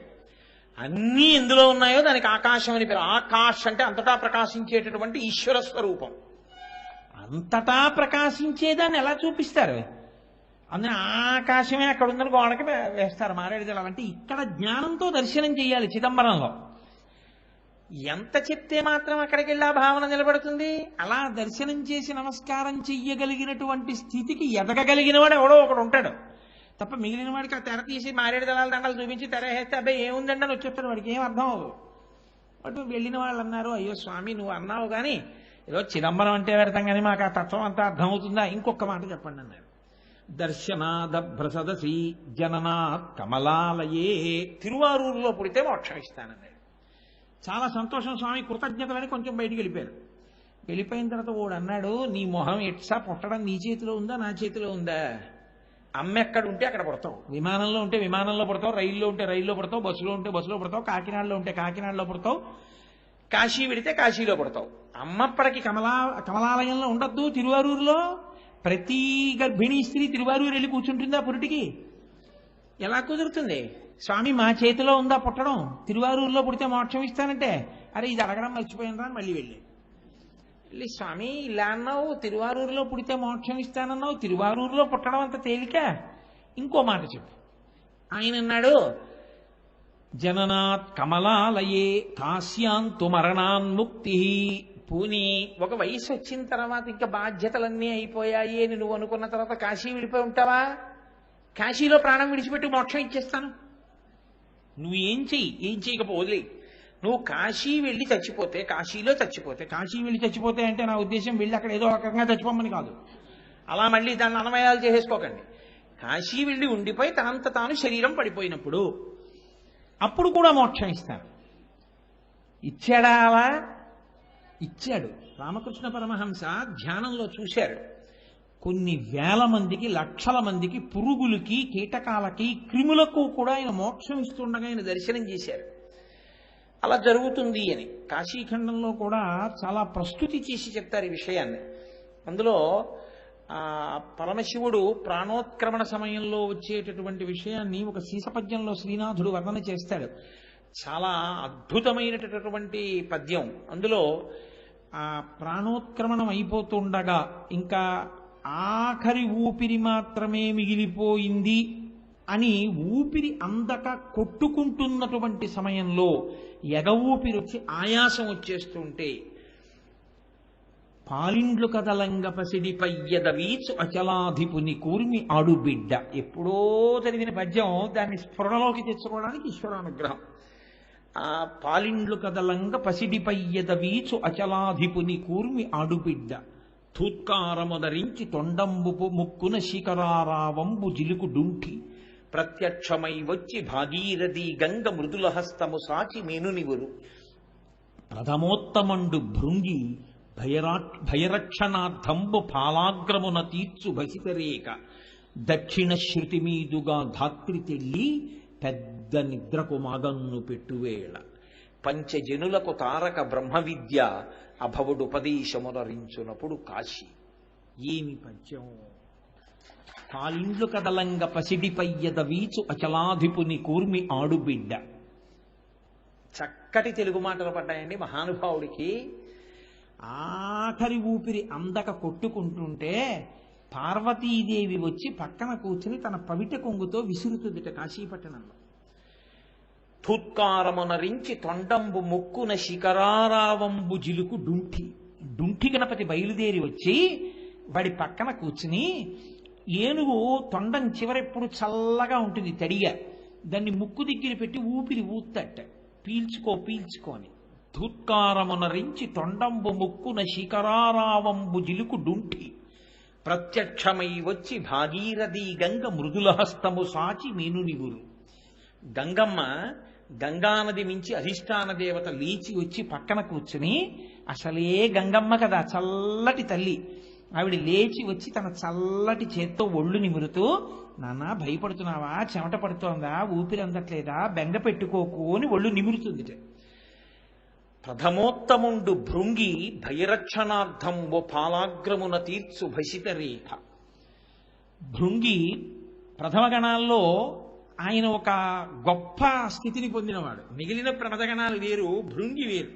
నాకు ఎప్పుడైనా భృంగిని చూడాలి అని ఉండేది బలమైన కోరిక. ఎక్కడైనా భృంగి కనపడతాడా అని. ఎక్కడ ఏ శివాలయంలో నేను భృంగిని చూడాల.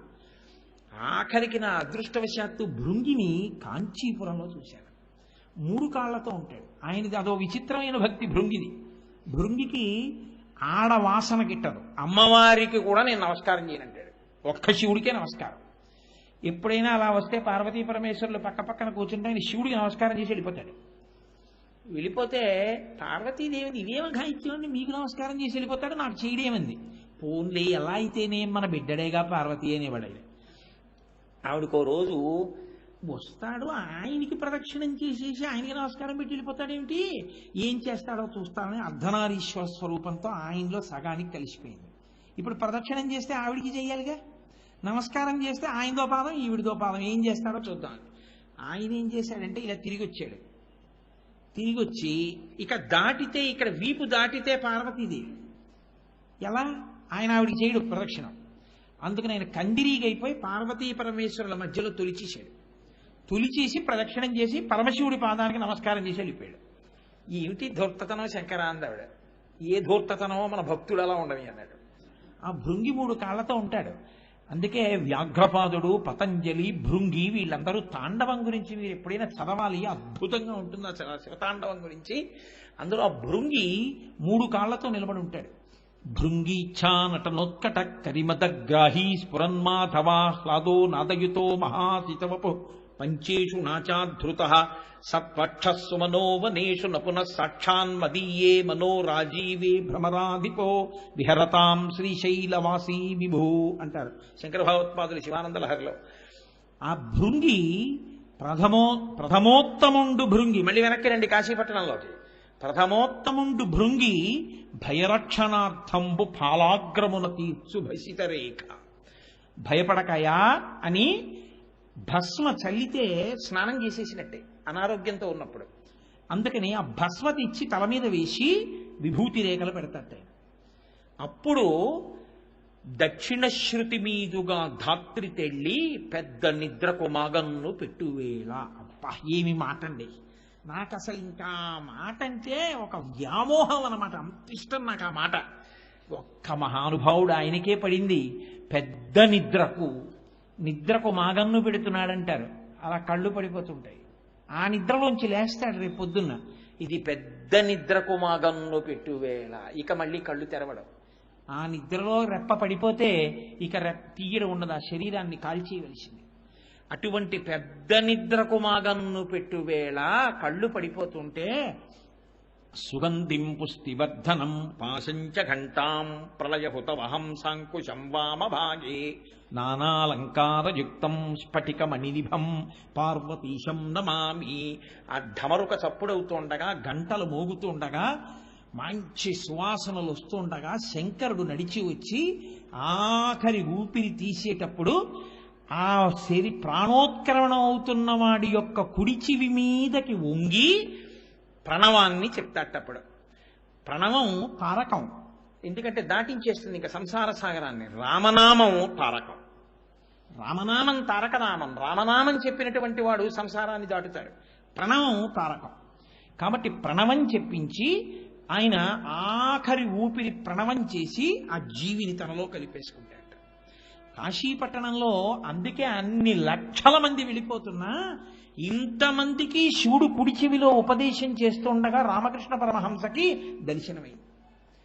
కాబట్టి పెద్ద నిద్రకు మాగన్ను పెట్టువేళ పంచజనులకు తారక బ్రహ్మ విద్య అభవుడుపదేశమునరించునప్పుడు కాశీ.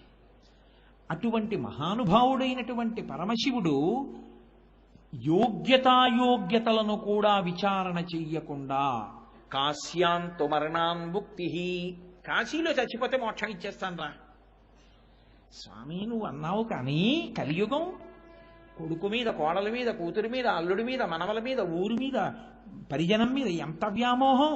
అన్నీ వదిలిపెట్టి కాశీ వెళ్ళిపోతామా? వెళ్ళిపోయి కాశీలో ఉంటామా? ఎక్కడ కుదురుతుంది? ఇంకొక మాట చెప్పండి. ఆయన అన్నాడు స్మరణాత్ అరుణాచలే. అరుణాచలాన్ని స్మరించగలవా? అరుణాచల క్షేత్రానికి వెళ్ళి, అందుకే స్కాంద పురాణంలో ఒక మాట చెప్తారు, జీవి యొక్క యాత్రని విభాగం చేస్తారు గీత తీసి. ఎలా చేస్తారంటే అరుణాచల ప్రవేశాత్ పూర్వము జీవుడు, అరుణాచల ప్రవేశానంతరము. అరుణాచల క్షేత్రానికి వెళ్ళాడా ఎప్పుడైనా?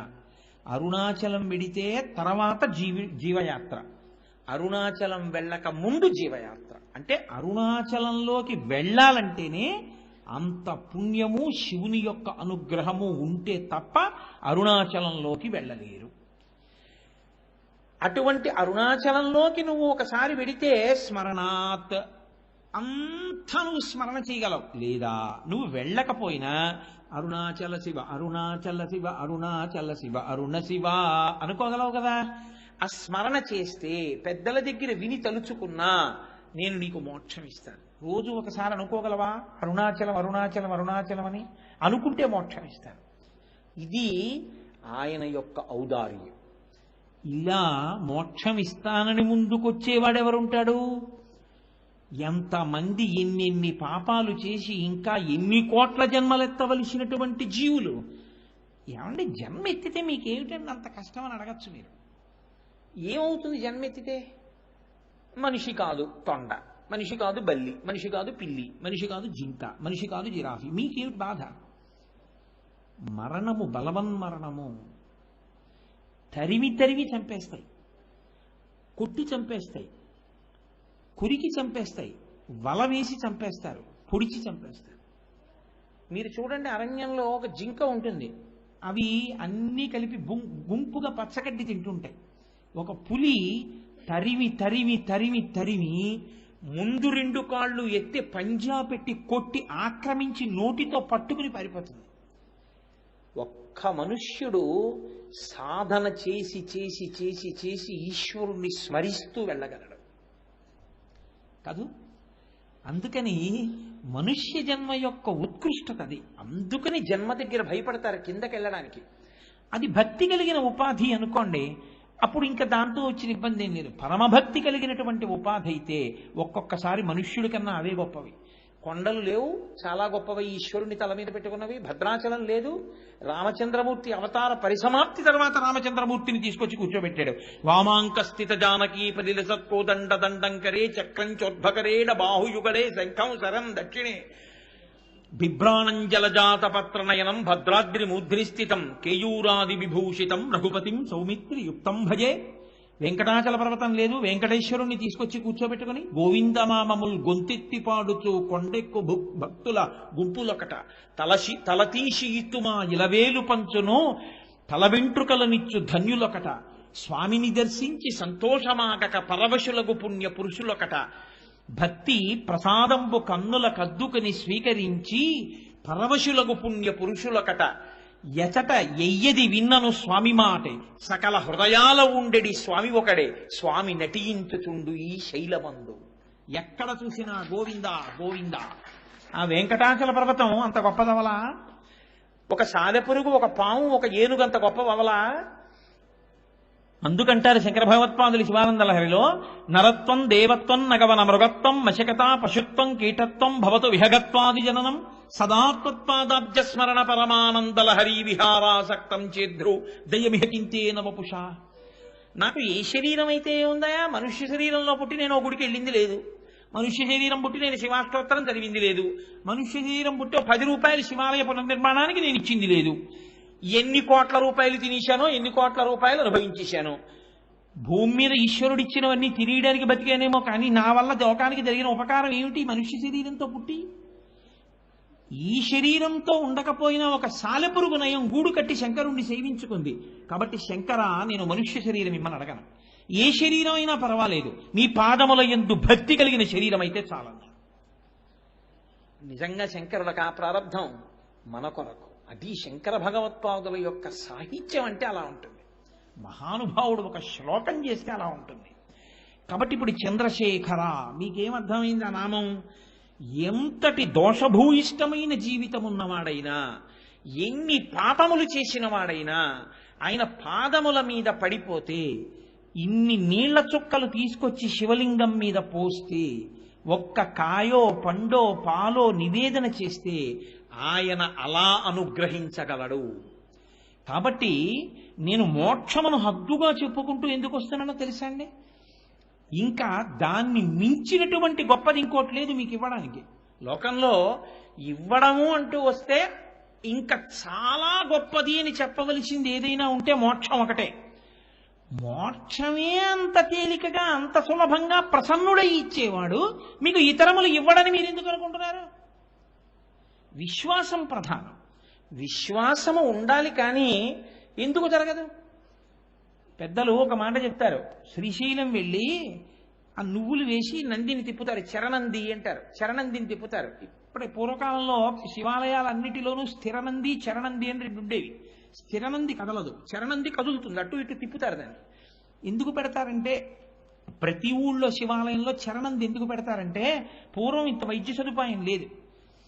బిడ్డ అడ్డం తిరిగితే గబుక్కుని ప్రసవం ఏ రాత్రి వేళో ఏ తుఫాన్లోనో ప్రసవం అవుతూ ఉంటే వైద్య సహాయం అందించడం కష్టమైతే శివుడి వంకే ఎప్పుడూ చూసేటటువంటి నంది పవిత్ర దృష్టి కలిగిన వాడు గబగబా శివాలయం తలుపులు తెరిపించి నువ్వులు వేసి గర్భిణీ స్త్రీ ఎక్కడ కష్టపడుతోందో ఆ ఇల్లు ఉన్న దిక్కు వైపుకి చరణందిని తిప్పేవారు. తిప్పితే ఆవిడికి సుఖప్రసవం అయ్యి పిల్లలు పుడుతుండేవారు. విశ్వాసమునకు సంబంధించిన విషయం భక్తి అన్నది. ఇవన్నీ నిరూపిస్తారా అంటే కాదు, నీకు ఆ విశ్వాసం ఉందా, జరుగుతుంది.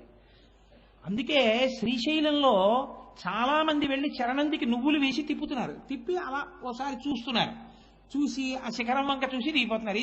ఎందుకు చూస్తున్నారు మీ అందరు ఇక్కడి నుంచి అని అడిగారు అనుకోండి.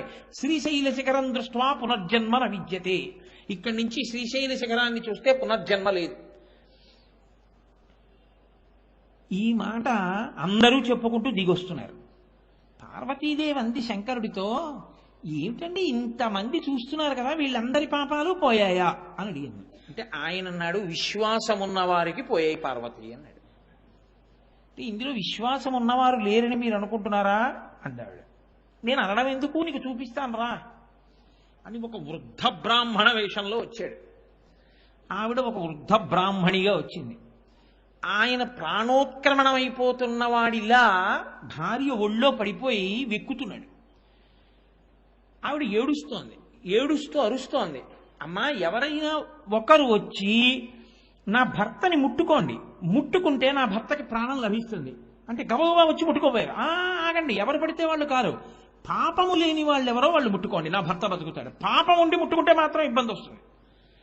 అంటే ఎవరికి వాళ్ళే అన్నారు, అమ్మో అలా కుదరదులేండి, మేము ఏదో చేశానులేండి, అవన్నీ ఎందుకు ఇప్పుడు ఈ వివరాలన్నీ, ఏదో ఉంది రండి వెళ్ళిపోదాం అని వెళ్ళిపోతున్నారు. ఒక వేశ్య, ఆవిడ జీవితం ఏమిటంటే ప్రతిరోజు విటులతో జీవితాన్ని గడుపుతుంది.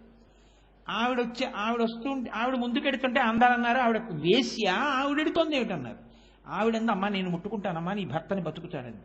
అంటే పార్వతీదేవి అంది, నీకు పాపం లేదా అంది. అంటే ఆవిడంది, నాకు పాపము లేదు. ఎందుకు లేదో తెలుసా, శ్రీశైల శిఖరం దృష్ట్వా పునర్జన్మ న విద్యతే. పాపమో పుణ్యమో నశించిపోతే కదా ఇంకా పుట్టడానికి శరీరం లేకుండా ఉండడం. అవి రెండు ఉంటే కదా ప్రారంధం అనుభవించడానికి ఉపాధిని స్వీకరించడం. ఇంకా అసలు ఉపాధిని స్వీకరించిన అవసరం ఏమిటి, నాకు పుణ్యము లేదు పాపము లేదు, రెండు పోయాయి. ఎప్పుడు నేను శ్రీశైల శిఖరం చూశానో అప్పుడే పోయాయి. కాబట్టి నాకు పుణ్యపాపములు లేవమ్మా, నేను ముట్టుకుంటానంది. అంటే శంకరుడు అన్నాడు, ఈవిడికి పోయింది పాపం ఈశ్వరి. ఎందుకో తెలుసా, విశ్వాసము ఆవిడకుంది. వాళ్ళు చూశారు కానీ వాళ్ళకి ఇంకా అనుమానమే, మా పాపం మాకుందని. ఇంకా విశ్వాసం లేకుండా వెళ్ళి చేసిన దానికి పుణ్యం ఏమిటి పాపం ఏమిటి. ఈశ్వరి తప్పేం లేదు, పార్వతి ఆ విశ్వాసము ఎవరికి ఉంటుందో వారికి మాత్రమే ఇటువంటి అనుగ్రహము లభిస్తుంది. కాబట్టి కొన్ని పేర్లు, ఎక్కువ పలికే పేర్లు ఈశ్వర సంబంధంగా ఉండడం ఎంత మంచిదో నాకు ఇవాళ బాగా అర్థమైంది. కాబట్టి అని పార్వతీదేవితో పరమశివుడు చెప్పినటువంటి ఘట్టాన్ని మనకి పెద్దలు చూపిస్తూ ఉంటారు. విశ్వాసము ప్రాతిపదిక కనుక చంద్రశేఖర ఆ నామమునకున్న గొప్పతనం ఏమిటో తెలుసా అండి. ఆయనని పెట్టుకున్నాడు కాబట్టి మనని ఎందుకు పెట్టుకోడు. తండ్రిని మించిన కొడుకు వినాయకుడు. తండ్రి గారు ఇంకా ఏం చేశాడంటే ఆయన్ని తీసి పెట్టుకున్నాడు తల మీద. వినాయకుడైతే ఏమిటో తెలుసా అండి. సరే ఇవాళ మనం చదివే కథలన్నీ అదో రకం కథలు అనుకోండి. వినాయకుడు వినాయక చవితి నాడు అన్ని లోకములు తిరుగుతూ చంద్రలోకానికి కూడా వెళ్ళాడు. చంద్రుడికి చిన్న అతిశయం ఒకటి ఉంది. ఏమిటంటే అందరూ ఆయన మీద స్తోత్రం చేస్తారు, పొగుడుతారు, ఆయన కవిత్వం చేస్తారు. కాబట్టి నేను అందగాన్ని. వినాయకుడు బాహ్యంలో మరుగుజ్జు రూపంతో ఉంటాడు, పెద్ద పొట్ట, ఏనుగు తల, తొండం, చాటలంతంత చెవులు ఉంటాడు. అందుకని నేను అందగాన్ని, ఈ పిల్లాడు అందవికారంగా ఉంటాడు. ఆంతరము అందము వినాయకుడిది, బాహ్యము అందము చంద్రుడిది. బాహ్యంలో తను అందంగా ఉండడం, కవులు తన మీద శ్లోకాలు అల్లడం ఆయన అతిశయానికి కారణమైంది. కాబట్టి ఒక వంకర నవ్వు ఒకటి నవ్వాడు వినాయకుడిని చూసి. ఓహో అందరూ నిన్ను స్తోత్రం చేస్తున్నారు, నీ వంక చూస్తున్నారు, నిన్ను చూసి అందరూ అబ్బాయి ఎంత అందగాడు అంటున్నారు, అందంగా ఉన్న వాళ్ళ ముఖాలన్నీ నీతో పోలుస్తున్నారు. అందుకు కదా ఈ అతిశయం వచ్చింది, ఈ గర్వం పోవాలి. కాబట్టి ఆయన అన్నాడు, ఈయన ముఖం ఎవరు చూస్తారో వాళ్ళకి నీలాప నిందలు వస్తాయండి. ఇంకక్కడి నుంచి జనం ఏం చేశారు, వినాయక చవితి నాడు కాదు ఏ రోజైనా చీకటి పడి ఏదైనా బయటకు వస్తే వీడోడు దిక్కుమాలినాడు ఆకాశంలోనూ వీడు ఎక్కడ కనపడతాడో అని ఇలా అనుకునేవారు. ఇన్నాళ్ళు చూసి కవిత్వాలు వెళ్ళిన వాళ్ళు, ప్రత్యేకంగా అరుగుల మీద కూర్చుని చూసిన వాళ్ళు, భార్యని ఇందువదన అంటే పొంగిపోయిన ఆవిడ అప్పటి వరకు ఇందువదన అంటే మీరు నన్ను ఆయనతో పోల్చకండి నా ముఖాన్ని అంట మొదలెట్టింది. అది చాలా చిన్నతనంగా అనిపించింది. చంద్రుడికి ఎవరు చూడరు, అందరూ తిడతారు, చిచి ఇలా రావడానికి నాకే సిగ్గేస్తోందని ఆయన పాలసముద్రంలోకి వెళ్ళిపోయాడు. వెళ్ళిపోతే ఉపద్రవం ఎక్కడ వచ్చింది? చంద్రుడు లేకపోతే ఓషధులు ప్రకాశించవు, కాబట్టి ఓషధులు లేవు. అప్పుడు దేవతలందరూ కలిసి చంద్రుడిని తీసుకుని వినాయకుడి దగ్గరికి వెళ్ళారు. వెడితే వాళ్ళు అన్నారు, అయ్యా చంద్రుడు లేకపోతే ఓషధులు లేవు, ఆయన వచ్చి కూర్చుందామంటే అందరూ నింద చేస్తే పాపం ఆయనకి సిగ్గుగా ఉంది, నువ్వేమో ఆయన ముఖం చూస్తే నీలాప నిందలు వస్తాయంటున్నావు, అందుకని జనం చూడటం లేదు, మీరే అనుగ్రహించాలా ఆయనంటే ఈ చంద్రుడు వచ్చి గభాల వినాయకుడి కాళ్ళ మీద పడిపోయాడు. నేను కోరుకున్నది ఈ మార్పు, నీకు ఇంత తొందరగా మార్పు వచ్చి నువ్వు బాగుపడతావని నేను అనుకోలేదు, ఇంత మార్పు వచ్చిన తర్వాత నేను ఎందుకు ఆదరించనరా అని గభాల చంద్రవంక తీసి నెత్తి మీద పెట్టుకుని ఆయనకంత మార్పు వచ్చిందన్న సంతోషంలో ఈయన నాట్యం చేశాడు. అప్పుడు వచ్చింది నృత్య గణపతి స్వరూపం. లేకపోతే ఆయన నృత్యం ఏమిటండి, అంత పెద్ద కడుపుతోటి దాంతో ఆయన నృత్యం చేస్తే బాగుంటుందా అంటే, లోపల ఆనందం అవధులు పట్టకపోతే నేను నాట్యం చేస్తే బాగుంటుందా బాగుండదా అని చూసుకోకుండా నర్తించేశాడు ఆయన. అంటే ఆయన ఎంత ప్రసన్నుడో చూడండి వినాయకుడు. ఆత్మావై పుత్రనామాసి, తండ్రి గారు ఎంత గొప్పవాడో కొడుకు కూడా అంత గొప్పవాడు. అందుకే మూకశంకర్లు అంటారు హేరంబేచ గుహేచ హర్షభరితం వాత్సల్యం అంకూరయన్ అన్నారు. అమ్మా నీ అదృష్టం అమ్మా అలాంటి కొడుకు. హేరంబీచ, హేరంబుడు అంటే ఎప్పుడూ తండ్రి పక్కన ఉండే కొడుకు. కొడుకు ఉండడం ప్రధానం కాదు, తండ్రి పక్కన ఉండడం ప్రధానం. తండ్రి పక్కన కొడుకు లేడనుకోండి, పాపం ఆయనకి అంతే అదృష్టమే ఉంది.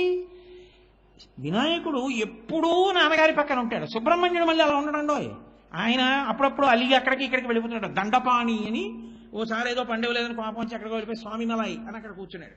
అంటే శంకరుడు వెళ్ళాడు, నీకు ప్రణవానికి అర్థం చెప్తానన్నాడు. అయితే చెప్పు అన్నాడు. వినేవాడు కింద కూర్చోవాలి, చెప్పేవాడు పైన కూర్చోవాలి, కింద కూర్చో చెప్తానన్నాడు. అంటే కూర్చున్నాడు. ఆయన కూర్చుంటే చెప్పాడు, చాలా బాగా చెప్పామన్నాడు. తండ్రి కొడుకు చేతిలో ఓడిపోవడం అదో పట్టాభిషేకం. కాబట్టి అంత గొప్ప స్థితి. అసలు ఆ శివ కుటుంబం అటువంటిదండి, అద్భుతం. కాబట్టి పొంగిపోతారు మూకశంకరులు. కాబట్టి వినాయకుడు కూడా తండ్రిలాగే చంద్రరేఖని ధరించి నృత్యం చేశాడు. కాబట్టి చంద్రశేఖర ఈ నామం ఆయన సౌలభ్యాన్ని చెప్తుంది. పట్టుకుంటే నీకు గట్టిగా పట్టుకోవడం అలవాటైతే ఆయన నిన్ను విడిచిపెట్టాడు, నెత్తి మీద పెట్టుకుంటాడు తీసుకుని. అందుకే పూర్వం ప్రతి 10 పేర్లలో ఒక పేరు చంద్రశేఖరతో ఉండేది. చంద్రశేఖర శాస్త్రి, చంద్రశేఖర్ రెడ్డి, చంద్రశేఖరరావు. చంద్రశేఖర లేకుండా ఉండేది కాదు. ఇప్పుడంటే మనకు అబ్బో తుస్సు బుస్సు కస్సు నస్సు ఏవో పిచ్చి పేర్లు. కాబట్టి చంద్రశేఖర అంత గొప్ప నామం. సరే అది ఒకటి అలా ఉంచండి. ఏమి చంద్రశేఖర? కాబట్టి చంద్రశేఖర తాత్విక కోణంలో ఆలోచిస్తే అదొక అద్భుత నామం. నేను ఒక కోణాన్ని మీకు చెప్పాను, ఇంకొక కోణం చెప్పాను, నామాన్ని నేను ఇంకా విడిచిపెట్టేస్తాను. రోజు ప్రారంభం దేనితో? చంద్రుడి యొక్క గతిని బట్టి నిర్ణయం చేస్తారు. తిథి నిర్ణయం దాన్ని బట్టి కదండి. శుక్లపక్షం, కృష్ణపక్షంలో తిథులు. మీరు రోజు సంకల్పం చెప్పారనుకోండి, శ్రీ విరోధీ నామ సంవత్సరే దక్షిణాయనే శరదృతు కార్తీక మాసే శుక్లపక్షే అని ఆ రోజు ఏ తిథి ఉందో ఆ రోజు ఆ సూర్యోదయానికి ఉన్న తిథి చెప్తాం. పంచమీ తిథౌ భృగువాసరే శుభ నక్షత్రే శుభయోగే శుభకరణే ఏవంగుడు విశేష విశిష్టాయాం శుభనిధౌ శ్రీమాన్ శ్రీమతః ఆత్రేయ సగోత్రస్య కోటేశ్వర శర్మనామధేయస్య ధర్మపత్ని సమేతస్య మమోపాత్త దుర్చక్షయ ద్వారా అంటూ సంకల్పం చేస్తాం. అందుకని చంద్రుని యొక్క కళలని బట్టి శుక్లపక్ష కృష్ణపక్షములలో తిథులు వస్తాయి. తిథులను బట్టి కాలము వెళ్ళిపోతుంది మనకి. అందుకే సంవత్సరం వేయడం అనేటటువంటిది అంకెలలో వేయడంగా వెయ్యరు, 60 చెప్తూ ఉంటారు. సంవత్సరం మీరు చెప్పారనుకోండి, 1973లో పుట్టాడు, 1993, 2006, 2009 అలా ఎందుకు చెప్పరో తెలుసా అండి? మన వాళ్ళు చేతకాక కాదు. ఏమి సంవత్సరాలు 60 ఎందుకు చెప్పడం? 2000 ఏళ్ళు చెప్పకూడదా? 2000 పేర్లు చెప్తే మీరు ఎప్పుడు పుట్టారో తర్వాత ఏదో చెప్పుకోరేంటి? బోల్డన్ని సంవత్సరాలు చెప్పచ్చుగా. 2009, 2010, 2011, 2012 అలా అంకెలు పెట్టేసినట్టే పెట్టకూడదు. 60 ఎందుకు పెట్టాలి? ఋషులు ఏది చేసినా అందులో పరమార్థం ఉంటుంది. 60వ సంవత్సరానికి గండకాలం వస్తుంది. నక్షత్రం గండకాలంలోకి వెళ్ళిపోయి శరీరాన్ని గ్రసించేటటువంటి ప్రయత్నం ప్రారంభమవుతుంది. అందుకని 60 సంవత్సరాలు పెడతారు. మీరు పుట్టిన సంవత్సరాన్ని 60వ ఏట మళ్ళీ మీరు చూస్తారు. నేను విరోధిలో పుట్టాను అనుకోండి, మళ్ళీ విరోధి వచ్చింది అనుకోండి, అంటే నాకు 60 పూర్తయిపోయాయి అని గుర్తు. 60 పూర్తయిపోయింది అంటే షష్ఠి పూర్తి. 60 పూర్తయిపోయాయి. 60 పూర్తయిపోయాయి అంటే ఆయుర్దాయాన్ని గ్రసించే సమయం వస్తుంది కలియుగంలో. శతమానం భవతి కదండి, 100 ఏళ్ళు. 60 దగ్గర గండం, పెద్ద గండం వస్తుంది శరీరాన్ని గ్రహించడానికి. దీన్ని తొలగించడానికి మార్గం ఏమి? అందుకని మళ్ళీ మంటపాలు వేస్తారు. నక్షత్రాలు వాటన్నిటితోటి మంటపం వేసి కడుపున పుట్టిన బిడ్డలు అడగాలప్పుడు. ఇక నేను బతకాలని ఆయన కోరుకోడు. ఎందుకంటే 60 అంటే అప్పటికి మనవాడు వచ్చేస్తాడు. ఎవరు అడగాలి? మా ఇంట్లో శుభలేఖ మా నాన్నగారి పేరు మీదే రావాలి. మా ఇంట్లో ఇంకా నీరాజనం సింహాసనానికి మా నాన్నగారే ఇవ్వాలి. మా నాన్నగారు మాకు ఇంకా అలా చక్కగా అన్నీ చెప్తూ మా నాన్నగారు ఆయుర్దాయంతో ఆరోగ్యంతో ఉండాలి. అంతేకాని ఏదో మనవడు పుట్టేశాడు కదా అని చెప్పేసి మా నాన్నగారి శరీరం పడిపోవడానికి వీల్లేదు. మహానుభావుడు, ఆయన ఉన్నంత కాలమే మాకు ఈ ఐశ్వర్యం. కాబట్టి మా నాన్నగారు ఉండాలి అని పుట్టిన బిడ్డలు కోరుకోవాలి. గురువు గారి దగ్గర గురువు గారి వాక్కుల చేత అనుగ్రహాన్ని పొందిన శిష్యులు కడుపున పుట్టిన బిడ్డలే కనుక శిష్యులు కోరుకోవాలి. షష్ఠి పూర్తి తండ్రి తాను చేసుకోడు. తన డబ్బుతో తాను చేసుకున్నది షష్ఠి పూర్తి కాదు. తన బిడ్డలు తన శిష్యులు చేస్తారు షష్ఠి పూర్తి. అలా చేస్తే కాదనడం గురువు గారికి మర్యాద కాదు. అలా అనకూడదు గురువు గారు. కాబట్టి ఇప్పుడు వాళ్ళు శతఛిద్రాభిషేకం చేస్తారు. చిన్నపిల్లలు కూడా వచ్చి పళ్ళెం పెట్టి నీళ్లు పోస్తారు. నాన్నగారు మీరు ఇంకా జీవించాలని. మళ్ళీ 75 దాటిపోతుంటే సహస్రచంద్ర దర్శనోత్సవం చేస్తారు. తర్వాత శతమానం భవతి. కనుక 60 సంవత్సరాలు పెట్టడానికి కారణం అది. మళ్ళీ సంవత్సరం 2 కింద విడగొట్టేస్తారు. దక్షిణాయనము, ఉత్తరాయణము. ఏమిటి ఆయనం? ఆయనము అంటే కదలిక. ఆయనము అంటే కదలిక. రామాయణము అంటే రాముని కదలిక. కోటేశ్వరాయనము అని ఉండదు. ఎందుకు ఉండదు? అందరూ ఎలా నడుస్తారో నేను అలాగే నడుస్తాను. ఎలా నడుస్తానో? నడవాలంటే ఒకటే, 2 కాళ్ళు ఉండాలి. 2 కాళ్ళు లేవనుకోండి, ఒక కాలే ఉంటే అది కుంటి నడక. ఒక కాలు మీదే ఆధారం మోపుకోగలరు, 2వ కాలు సహకరించలేదు. కాబట్టి కుంటి నడక అంటారు. 2 కాళ్ళు ఉంటే ఒక కాలు మీద బరువు పెట్టి 2వ కాలు ఎత్తి ముందుకేసి మళ్ళీ వెనక కాలు మించి బరువు తీసి పక్కకి తీస్తాడు. అది గమనము, కదలిక. రామాయణము, రాముడు కూడా కదులుతాడు. ఎలా కదులుతాడు? 2 కాళ్ళ మీద కదలడు. సత్యము ధర్మము రెండిటి మీద కదులుతాడు. రాముడి కదలికలన్నీ సత్యధర్మముల యొక్క కదలికలే. అందుకని రామాయణము, ఉత్తరాయణము, దక్షిణాయనము. దక్షిణాయనమంతా ఉపాసనా కాలం, ఉత్తరాయణమంతా సిద్ధికాలం. అందుకే దక్షిణాయనంలో విష్ణుమూర్తి పడుకుంటారంటే ఎవరెవరు మనసులో ఎంత భక్తితో ఉన్నారో ఆయన చూస్తారు. కాబట్టి దక్షిణాయనము, ఉత్తరాయణము 6 నెలలు ఇది, 6 నెలలు అది. ఈ దక్షిణాయనం ప్రారంభం ఎప్పుడు? ఆషాఢమాసం దగ్గర ప్రారంభం అవుతుంది. అక్కడి నుంచి కొన్నాళ్ళు చైత్రమాసం దగ్గరికి వచ్చేటప్పటికి ఉత్తరాయణం ప్రారంభం అవుతుంది. మళ్ళీ అదో గమ్మత్. అలా ఎందుకు విడగొట్టారు? చైత్రమాసంతో మొదలుపెట్టి దక్షిణాయనం ఎందుకు పెట్టలేదు అంటే మళ్ళీ పెద్ద పరిశీలన. ఇప్పుడు దాని జోలికి పెడితే అయ్య పనే. అందుకని అలా వినండి చాలు. దక్షిణాయనము, ఉత్తరాయణము. ఇప్పుడు ఈ 6 నెలల దక్షిణాయనం, 6 నెలల ఉత్తరాయణం మళ్ళీ దేని మీద ఆధారపడ్డాయి? నెల దేని మీద ఆధారపడింది? 2 పక్షాలు, కృష్ణపక్షం, శుక్లపక్షం. 2 పక్షాలు దేని మీద ఆధారపడ్డాయి? చంద్రుడి యొక్క కళలు తగ్గడం, కళలు పెరగడం. ఇప్పుడు కాలము కదలిక దేని మీదకి వచ్చి నిలబడింది? చంద్రుడి మీద నిలబడింది. ఇప్పుడు ఆ చంద్రుడు పరమశివుడికి ఆభరణం, సిగదండ. అంటే కాలములో జీవులన్నీ పడిపోతాయి. అన్ని జీవులు పడిపోతుంటే పడకుండా నిలబడగలిగిన వాడెవరు? ఆయన ఒక్కడే. ఆయన పడడం, ఆయన మృత్యుంజయుడు. ఇవన్నీ పడిపోతుంటే లయమైపోతుంటాయి. మళ్ళీ కొత్త బొమ్మలు చేసి మళ్ళీ తీసుకొస్తుంటాడు సృష్టి. వాటిని కొంతకాలం ఉంచుతాడు. స్థితి, డేట్ ఆఫ్ బర్త్కి డేట్ ఆఫ్ డెత్కి మధ్యలో ఉన్నది స్థితి అని మనం అనుకుంటాం. భాగవతం చమత్కారమైన మాట చెప్పింది. జీవితం అనగా ఏమి అన్నదానికి ఏం చెప్పిందో తెలుసా అండి?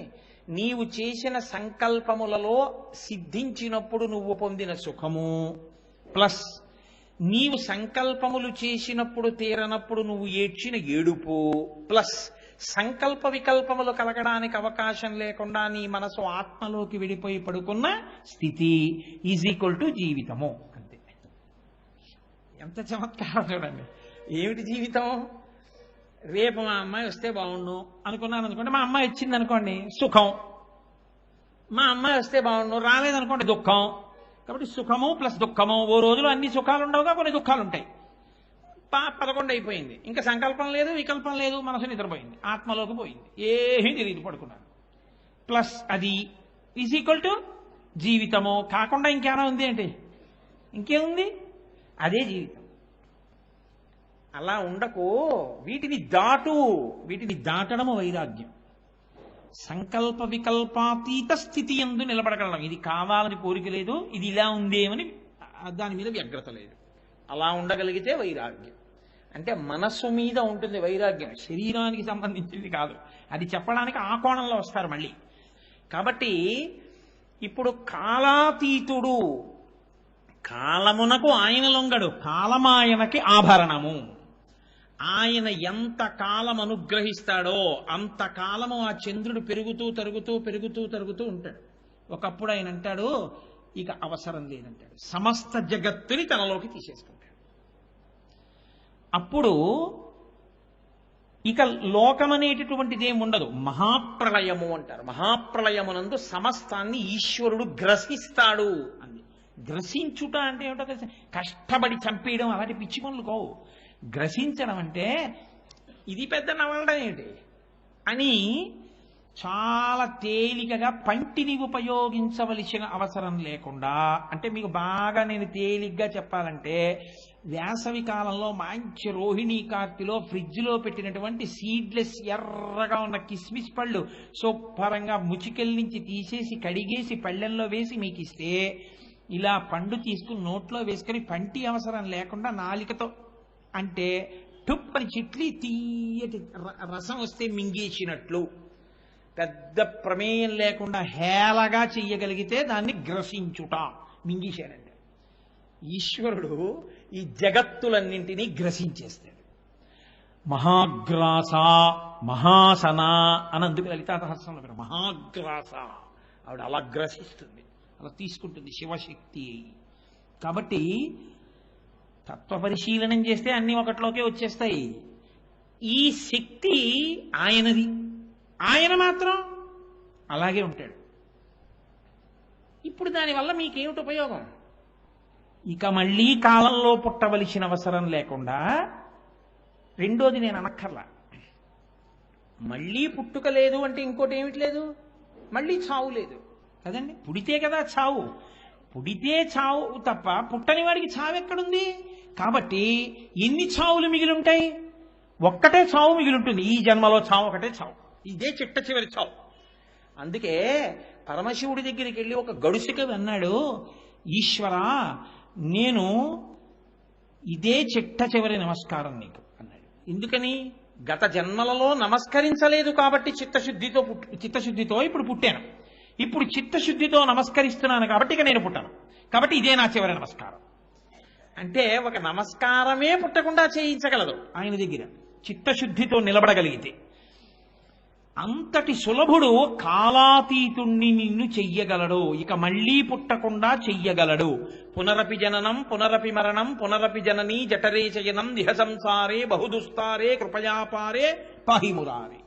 మళ్లీ పుట్టడం మళ్లీ చావడం, మళ్లీ పుట్టడం మళ్లీ చావడం, ఈ రెండు పెద్ద ప్రయాస.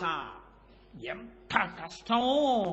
పుట్టడం ఎంత కష్టమో చావడం అంత కష్టం.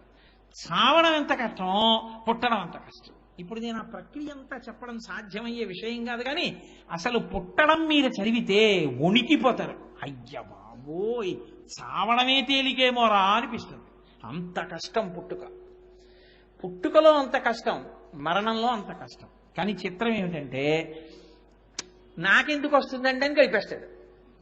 అసలు మీకు వేదాంతంలో చాలా విచిత్రం ఏంటో తెలుసా అండి? The moment you accept the death sooner you become a పుణ్యపురుష.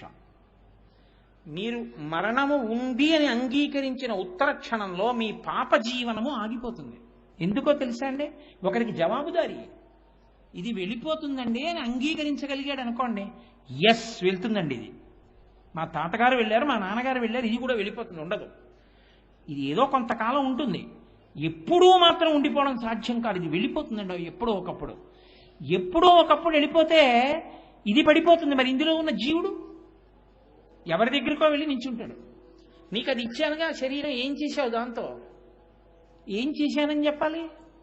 Walk ఇచ్చానే, మాట ఇచ్చాను, భగవన్నామం చెప్పగలవు. ఎన్ని మాటలు చదివావు విష్ణు సహస్రం, ఎన్ని మాటలు చదివావు శివ సహస్రం, ఎన్ని మాటలు చదివావు శివాష్టోత్తరం, ఎన్ని మాటలు వెళ్ళావు గుళ్ళోకి, ఎన్ని మాటలు తలుచుకున్నావు నన్ను, ఎన్ని మాటలు ఇలా చూపించి నేనన్నావు, ఎన్ని మాటలు నేను చెప్పిన మాట దాటి ప్రవర్తించావు.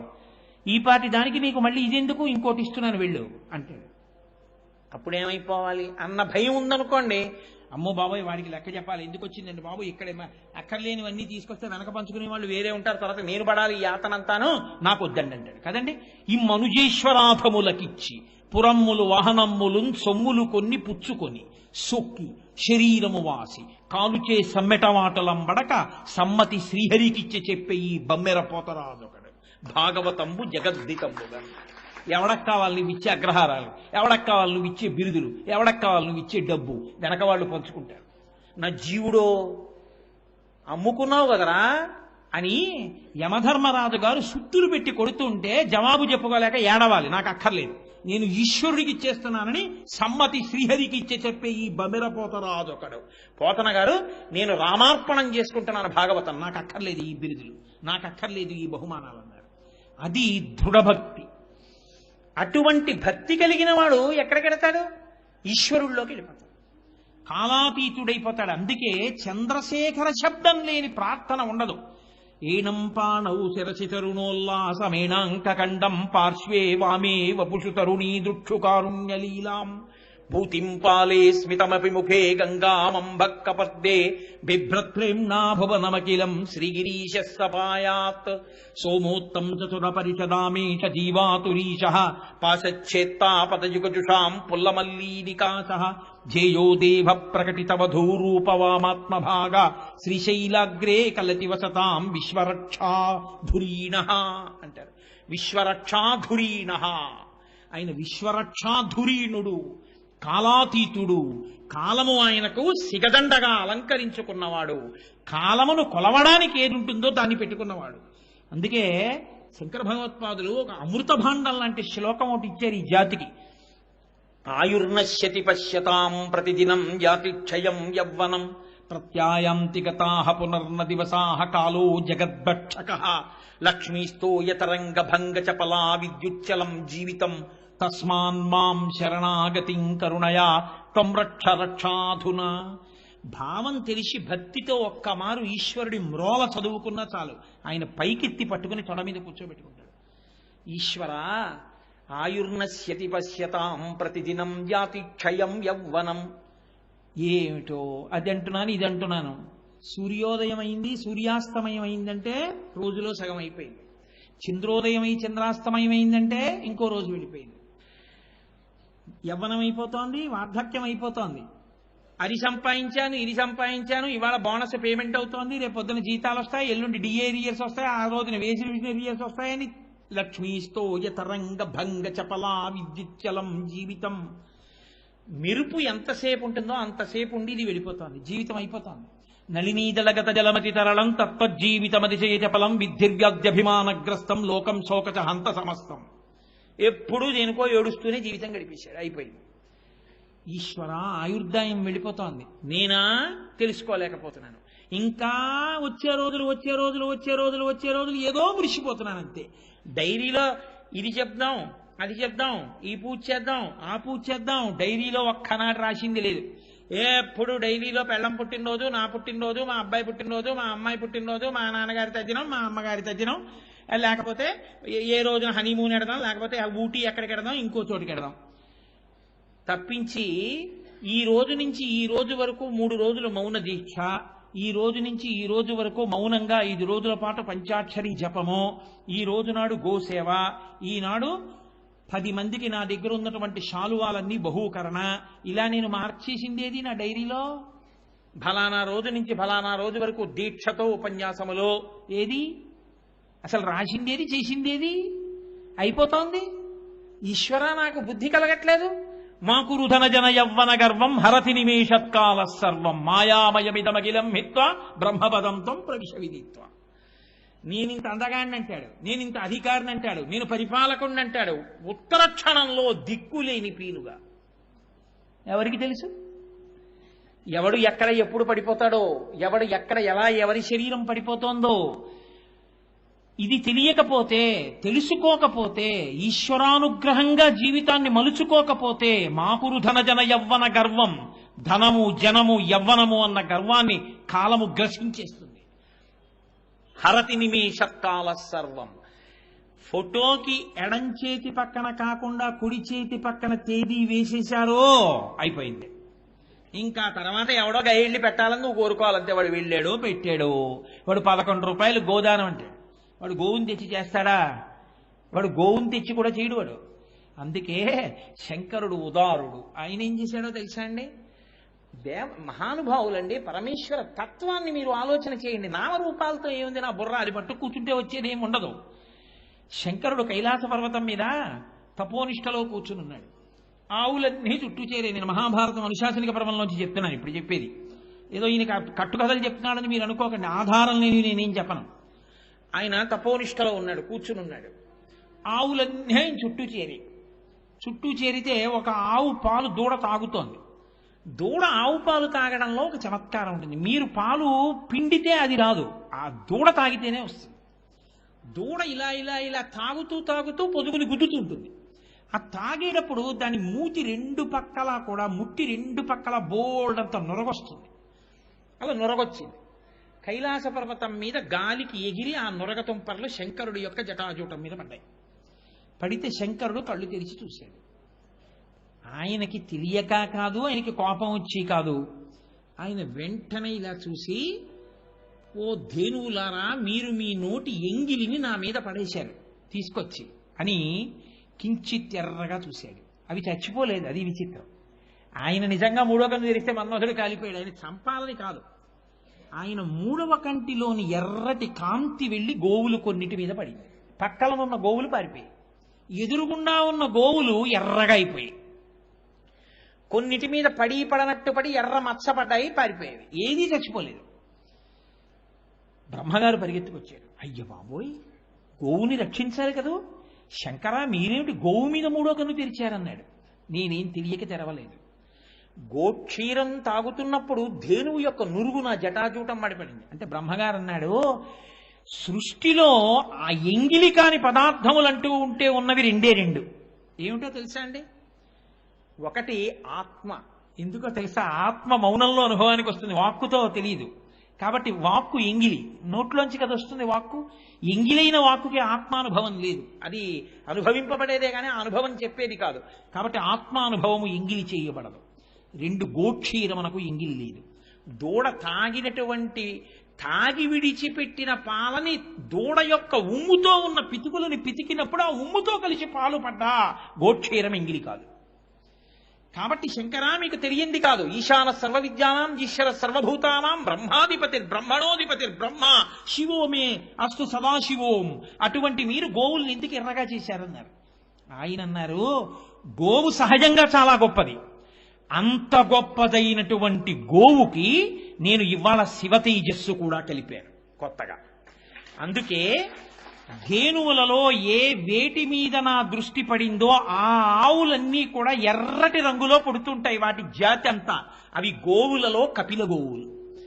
ఎర్రటి ఆవుని దానమిచ్చినటువంటి వాడు ఊర్ధ్వలోకాల్లో శాశ్వత నివాసాన్ని పొందుతాడు.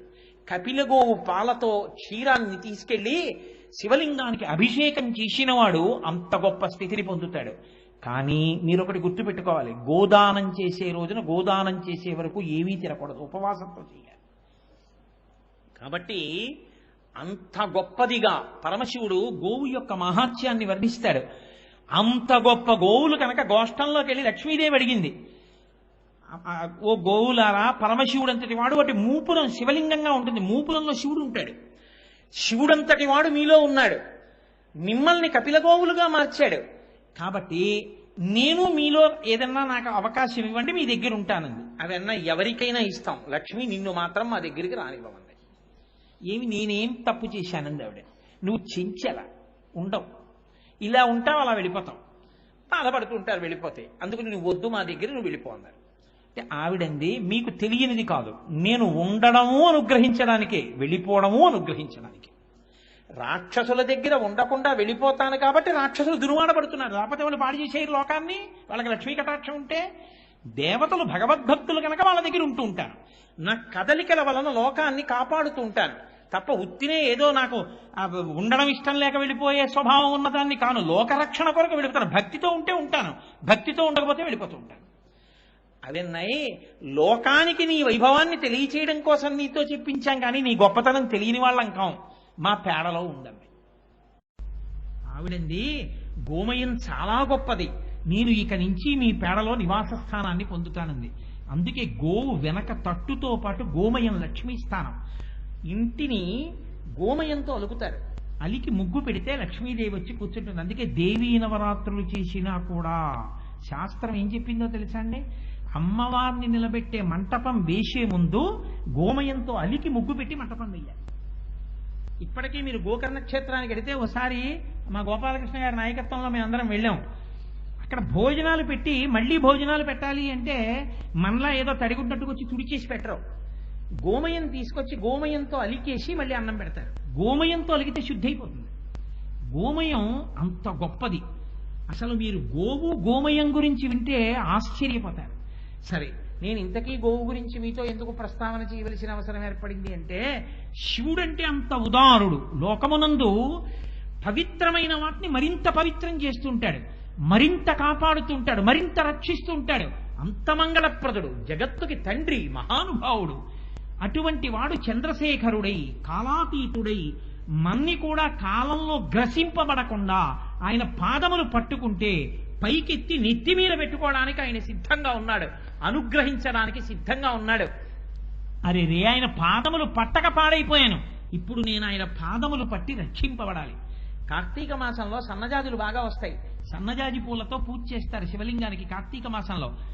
విశేషించి ఈ వచ్చే సోమవారం, కార్తీక సోమవారం గోవులకు సంబంధించినటువంటి అష్టమి.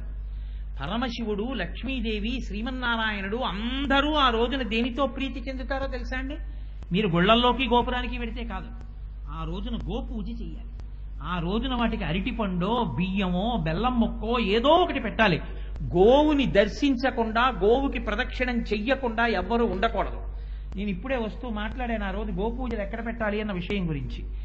ఈ వచ్చే సోమవారం అంత గొప్పది. గోవు మీద ప్రత్యేకంగా వ్యాస భగవానుడు ఒక స్తోత్రాన్నే రచన చేశాడు. గోవు మీద సూక్తం ఉందండి వేదంలో, అంత గొప్పది. గోసూక్తము అని సూక్తం, గోశ్రీ సంవాదము అని నేను ఇప్పుడు చెప్పిన లక్ష్మీదేవికి సంబంధించిన విషయం మహాభారతాంతర్గతం.